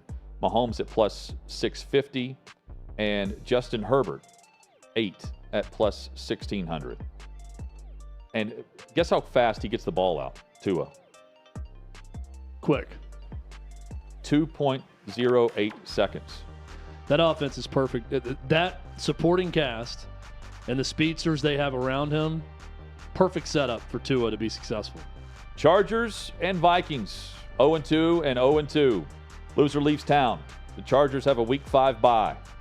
Just keep all of that in mind as Brandon Staley tries to keep his head above water. The Chargers, they're not who we thought they were. Staley's 18 losses in his 2+ seasons as the Chargers head coach. 13 of the 18 are by 1 score after 2 losses by a total of 5 points to begin this season. They've scored 58 points, no turnovers. They're 0-2. Patriots and Jets. The Patriots 0-2 for the first time since 2001. The last time the Jets beat the Patriots was in 2015. It's been a while. 14 consecutive losses to the New England Patriots by the New York Jets. That's tough to accomplish in division, by the way. 14 straight losses to a division opponent. That's tough. Maybe tough with Zach Wilson as well. Commanders are hosting the Bills. Josh Allen, it was phenomenal a week ago. So was the Bills' defense. Josh Jacobs for the Raiders, the league's defending rushing leader, -2 yards on 9 carries against Buffalo's defense. Montez Sweat on the opposite side for Washington. He's one of 8 players in the league with at least 3 sacks entering week 3. He has 1.5 in each of those games. Late afternoon kicks. Panthers and Seahawks. Bryce Young missed practice, and he's been ruled out of this game. Andy Dalton in line to start on the road against Seattle. Cowboys at 2-0. Cardinals at 0-2. Dak Prescott's 100th game in his career will kick off on Sunday. They'll be without Trevon Diggs, announced today, torn ACL. He's done for the season. And, Chad, how about Joshua Dobbs for Arizona? Your thoughts on his first half and bulldozing into the end zone for his first career rushing touchdown in the league? He looks good. I mean, look, he's not going to beat anyone single-handedly, but he's completing the passes that are there. He's running with strength that we've seen throughout his career. They're probably still going to be the worst team in the NFL, but Josh Dobbs is giving it his all, and I will give him credit for it. The Bears are a disaster. They're a dumpster fire right now. 0-2, staring down 0-3 based on all the turmoil that's gone on this week and yesterday at Hallis Hall. Just on the field, the Bears called so far 2 design runs this season for Justin Fields. That is malpractice. The Bears' defense pressured Baker Mayfield 17 times last week. They did not record a sack. And Kansas City, a lot of pub, and rightfully so. Praise goes to Mahomes. How about their defense? They've allowed 23 points in 2 games. Steelers and Raiders on Sunday Night Football. Pittsburgh flying across country on a short week for them. Kenny Pickett has not been great. And for Las Vegas, Josh Jacobs and Devontae Adams were bottled up by the Bills' defense. Now they're facing that stout Steelers defensive attack. TJ Watt, Alex Highsmith dominated in this game. Can they do it again as they visit the Las Vegas Raiders? Doubleheader on Monday Night Football. Chad's favorite thing. 2 games going at once on Monday night. We're doing it. You know what's better than running one Monday Night Football game? 2 Monday Night Football games. You know what's better than 2 Monday Night Football games? Possibly 5 Monday Night Football games if this tropical storm knocks games from Sunday to Monday. That's when people are really going to love it, Hutton. 2-0 against 2-0.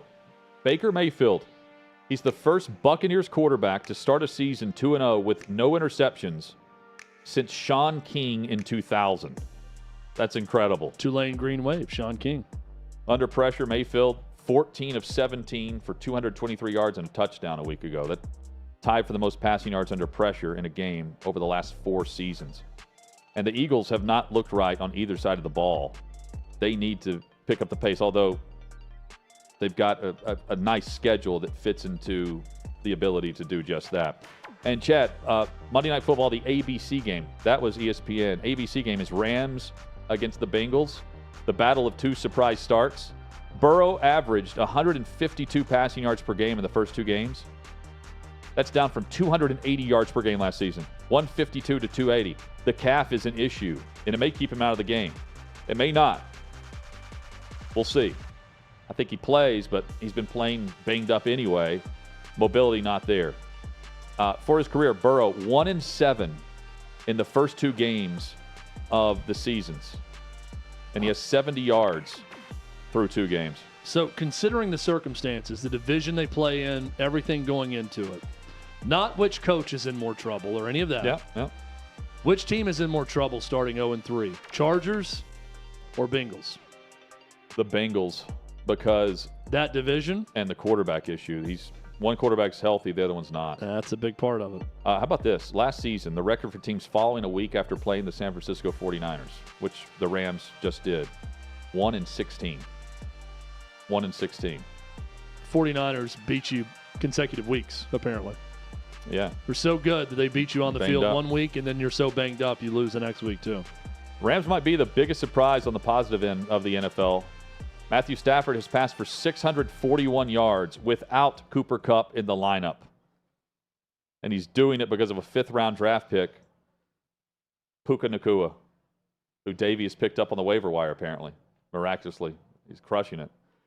Coming up, back to the headlines. After one big thing on every NFL game, injury updates and more. That's straight ahead here on Hot Mic.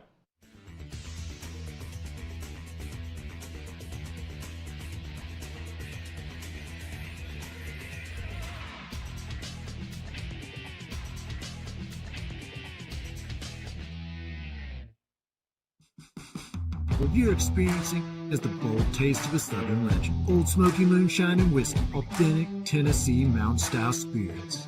We believe in crafting flavors that were born from tradition but defy expectation, and pioneering a new experience with every sip. Because if it doesn't do this, it ain't this. Old Smoky Moonshine and Whiskey.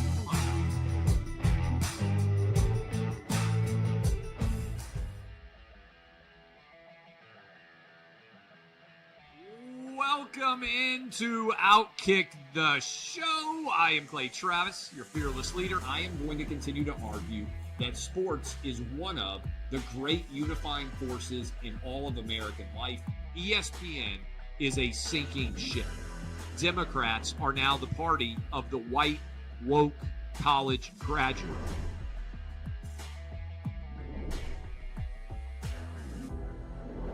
We live in a land of participation trophies. You gotta lean into the turns. You really gotta lean into the turns. When Leah Thomas walked in that first day, it got silent, and every girl was uncomfortable. Very difficult to go back-to-back years in the NFL with the number one overall pick. Is it fair for people to be upset with Barbie? I've been out of LA long enough to have forgotten that libs, no matter how ridiculous the scenario, are gonna live.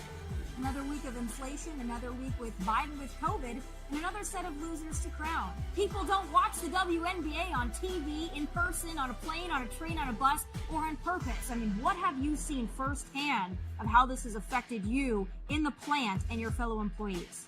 Under Joe Biden, the Taliban has retaken Afghanistan.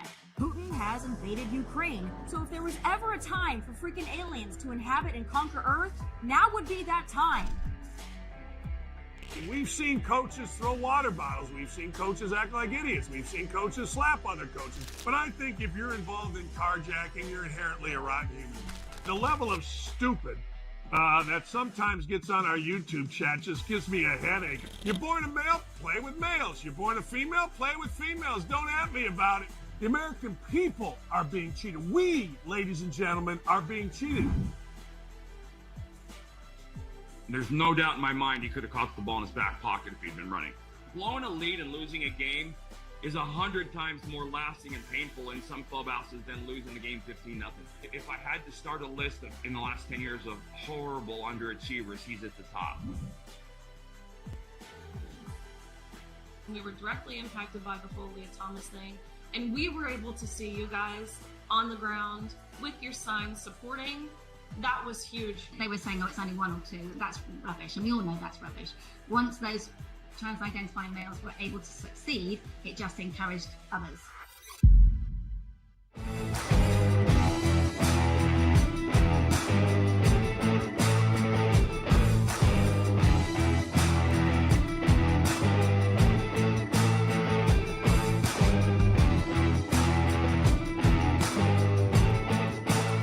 Old Smoky Moonshine and Whiskey.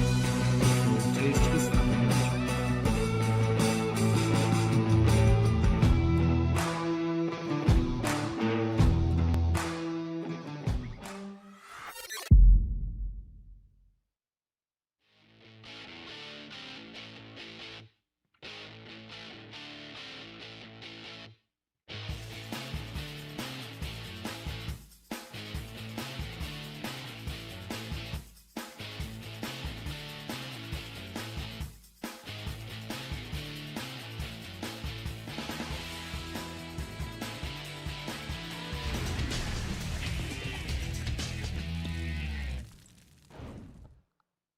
Sixth and Peabody, our broadcast site, studio location for OutKick. Hot Mic with Hutton and Withrow rolls on with Yeehaw Beer and Old Smoky Moonshine. This is picking up because out here the weekend's here, Chad. They heard Hutton is about to be off air, and everybody just started showing up. He's got a welcoming committee out there. Met a couple of viewers today from Spokane, Washington before the show. Yeah, that was cool. And had a chance to bring them in studio and have a photo with them. It was a lot of fun. Big Gonzaga fans. Not big fans of a possible move to the Big 12. No. Brought that up, and they don't care one bit. They want to stay where they are. St. Mary's, but they said that they hate BYU more, right? Yeah. That surprise you? It did surprise me a little bit. Me too. Me too. It also surprised me how quick they were to dismiss any move to a bigger conference. They don't care. They don't care about football.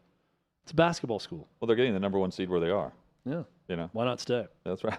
West Coast Conference all the way. Chad, we've got Thursday Night Football this evening, which means you can join us and make some coin. PointsBet, they've got you covered. OutKick.com/bet is where you can go for this. It's the perfect moment to take advantage, if you haven't already, exclusively for first-time PointsBet users. Grab this unique offer right now. New PointsBet users can get up to $1,000 in second-chance bets. If your first bet doesn't go as planned, PointsBet has your back with a second chance. Get this offer by visiting OutKick.com/bet. OutKick.com/bet. Complete the registration process with PointsBet and make your first bet. If your first bet happens to lose, that's when the second chance comes into play. Remember, terms and conditions apply. Is that what a second chance means? It is. Yeah, first chance doesn't work. You get a second chance here. Never know. Must be 21 or older in legal gambling states. Gambling problem, 1-800-GAMBLER. And you can head over to OutKick.com/bet to snag this offer. Chad, do you have any recommendations on you know what I'm going to do tonight, Hutton? what you're playing? Davey's going to hate this because he took right. You took the 49ers. Yeah, 49ers in the survival pool. I did. The NFL has a way of like a drain in the middle of a pool that you pull up, and it just kind of sucks everyone to the middle at some point in the season, right? This is a league that is designed to do that. It's designed to get everyone at 500. I do not believe the Giants will win this game. Okay. But when I see plus 420 money line for a team that won a playoff game a year ago, that, yes, is off to a bad start, plus 420 to win outright, the Giants could win this game. It would not be the most shocking thing ever to see the Giants win. I'm betting Giants money line just because of those long odds. You don't see that often in the NFL. I'm going Giants money line.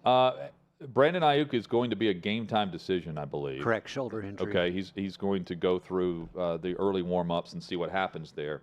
The over-under, the total is at 44.5. And I really want – I'm taking the under on this because I think this game is like 30-13, 30-14. Defensive battle. The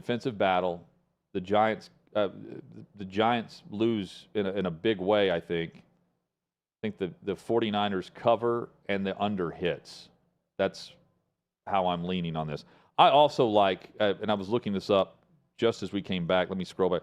Christian McCaffrey over 78.5 yards. Did I see this prop right? To me, this seems like a layup. And when that happens, I should stay away from it, but I'm not going to, Chad. You know, something I've seen that's been pretty crazy is anytime touchdown for Christian McCaffrey is minus 225. Those odds are just insane. Typically, you're looking at the lower end you would get would be plus something. There's sometimes when Derrick Henry was having a great year, it'd be minus 120. Yeah. But you're minus right. 225 for anytime touchdown. It's insane. Vegas will be surprised if he does not score a touchdown tonight. This is what's crazy is it goes from minus 230 for McCaffrey. Debo Samuel's next with the odds plus 120. That's the drop off. From McCaffrey to him. Third, George Kittle plus 185. When you score in 11 straight games, you get the prediction that you're going to score again and make it 12. And that's been McCaffrey. I need to look for a plus money that he doesn't score one. He might get some good odds there. But that's really good. The other thing too, and look, injuries can certainly come into play just like they did with Chubb. So, you could roll this back if you want to whenever he gets hurt. But this trade was laughed at by San Francisco whenever they picked up his contract and traded with Carolina. And he's done nothing but produce. Yeah. He has been great within this offense. Another bet that I'm playing, just looking at it right now, New York Giants defense plus 1,200 to score a touchdown. Giants are going to win, and their defense is going to score a touchdown. Chad, I hope that you win in a landslide. I What want a you to parlay that I is, want you though. to bankrupt Vegas tonight. I didn't parlay those two together, but what a parlay that'd be. Giants plus 420 on the money line. Giants defense touchdown plus 1,200. My bet that I'm locking in is Darren Waller over 4.5 receptions. Okay. He's all Daniel Jones has to throw to. You're right. Davey, you mentioned the anytime touchdown. Darren Waller's fourth on the list. Best odds to score a touchdown, according to Vegas. It's plus 420 for Darren Waller to score a TD tonight. Yeah, as long as he doesn't get hurt, I think he'll get at least 5 receptions. And he did okay in his first game back, right? Yeah. I think he's actually leading the NFL in receiving yards from the tight end position as of right now. And he didn't play in the first game. Or if he did, he got limited reps and passes his way. He suited up, but things didn't go well for every single component of the Giants. No one played in that first game. Offense or defense or special teams for that matter in week 1. Yeah, Kayvon Thibodeau, Leonard Williams, they've been relative non-factors for the Giants defense. Dexter Lawrence is tearing it up on the interior, but he's not getting much help. They've got to find something. And Purdy, the potential for the 9-0 start as a starter, outstanding. And McCaffrey, Kittle, Debo, McCaffrey, 42 carries, 8 targets through the first 2 games. Do you reduce his workload on a short week? That's the only hesitation about the over-under in yardage. If they get up early, they're just going to start handing the reins over to Elijah Mitchell. I think, and I think it comes down to as well as if Ayuk is playing because he leads all the receivers with 172 receiving yards on 14 catches. They're loaded, man, and they have the top 5 highest paid players at a position at multiple spots. McCaffrey, and you can do this because you have Brock Purdy, 7th round pick on a rookie contract. Davey, mention the bet that you placed on Puka Nacua. I'm all in on Puka Nacua. I'm actually about to go look for some puka shell necklace, bring that back. But, right now he's on track to have over 200 receptions, which would break the NFL record. I just went ahead and put down a bet on him to win NFL MVP. Now, the odds of that, plus 20,000. So you're going to make $20,000? I understand. That's not exactly. No, that would be $100 to win 20,000. I wasn't putting $100 down on that one. Well, you're going to do that for the Creed Cruise. Davey's going to quit this job when he wins this bet. That's how much money he's about to make on this MVP bet. But, as of right now, they're going to continue to target the guy. I think he's got a favorable matchup this week against the Bengals. And the only thing I'm a little concerned about is if the weather is bad in Cincy come Monday night. Chad, did you have a puka shell necklace? I did. I had some sort of really cheesy threaded necklace of some sort. I don't know if it was puka shell, but it was close to it. Hemp. It was hemp. Hemp sounds right. It was hemp. Right around the time that it was a hair necklace. It was right woven. Around the time I had frosted tips, I had the same necklace. Woven at a fish concert for Chad. I think the hemp necklace actually came with the frosted tips when I got the hair dye. They actually threw that in for free. Hemp necklace. They just said, hey, go ahead and put this hemp necklace on, too. It is $19.99 Davey, did you rock the Go ahead and make it happen. shell? Yeah, I was in 2nd or 3rd grade at the time, but I made sure I wore it. Can I give an early preview for primary complaint that really makes me mad? Sure. Whatever happened to the college football Thursday night special? It's incredible to see how, you know what tonight's game is? On ESPN. Okay. Georgia State and Coastal Carolina. That's the one game in college football tonight. Remember when Thursday night college football meant something? No. We used to make something in America. There was a Mississippi State LSU game that ended 3-2 to open a season one time. I forgot about that. This is like 2007. Well, we used to make things in America. They do the Thursday night for this beginning of the season. Yeah, but there was always a Thursday. It might be Louisville and, Miami or something, but there was a bigger Thursday night game. Georgia State, Coastal Carolina is the only game tonight. Now, here's where they've shifted. Friday night now, you have a Big Ten game every week. Wisconsin, Purdue play tomorrow night. NC State, Virginia. Boise State, San Diego State, late night. So they're putting more games on Friday night. Look, there's 127 FBS teams. All I'm asking for is let's get a slightly better game than Coastal Carolina, Georgia State on a Thursday night if I want to watch college football. Do you think it's an agreement with the NFL? No. Like, hey, let's not. They were doing it. I mean, ESPN was doing it, right? Prior with Thursday night going on then. Maybe they're just, if it's not an agreement with the NFL, unwritten. It's just it's an agreement that we're not going to compete with the NFL if you're ESPN. So let's just put a crappy game on Thursday nights. But we can do better than that. I don't think it's that agreement either, especially with it streaming. I don't think there's just some gentleman's agreement. It's not a gentleman's agreement. I'm just saying it's ESPN admitting defeat, that people are going to watch the NFL. So why waste product on a Thursday night if they're going to watch the NFL game anyways? Well, I mean, it's still going to pull a better number than whatever they're going to have on if it's not live sports. And that's what they're saying about Coastal Carolina, Georgia State, is my point. I guess. I didn't even know about it, Chad. I want a better Thursday night game. That's all I'm saying. Could you do it with AI? Just have a better Thursday night game with AI and the deep fakes? Possibly. This Brian Ferentz deep fake is... It's pretty obvious, too, that it's fake when you watch it. It's obvious. It is, but when I go full screen, it is. If you watch it on your phone? On Twitter or X, you know how it's in the small box? Yeah. I don't think you can zoom in and actually see that if you're just watching it and listening to it. But Awful Announcing had the story, and then OutKick as well, about how they were faked. We were faked as a website on thinking that Brian Ferentz said this. You all have had fun with this 25-point obsession, and I get it. I do.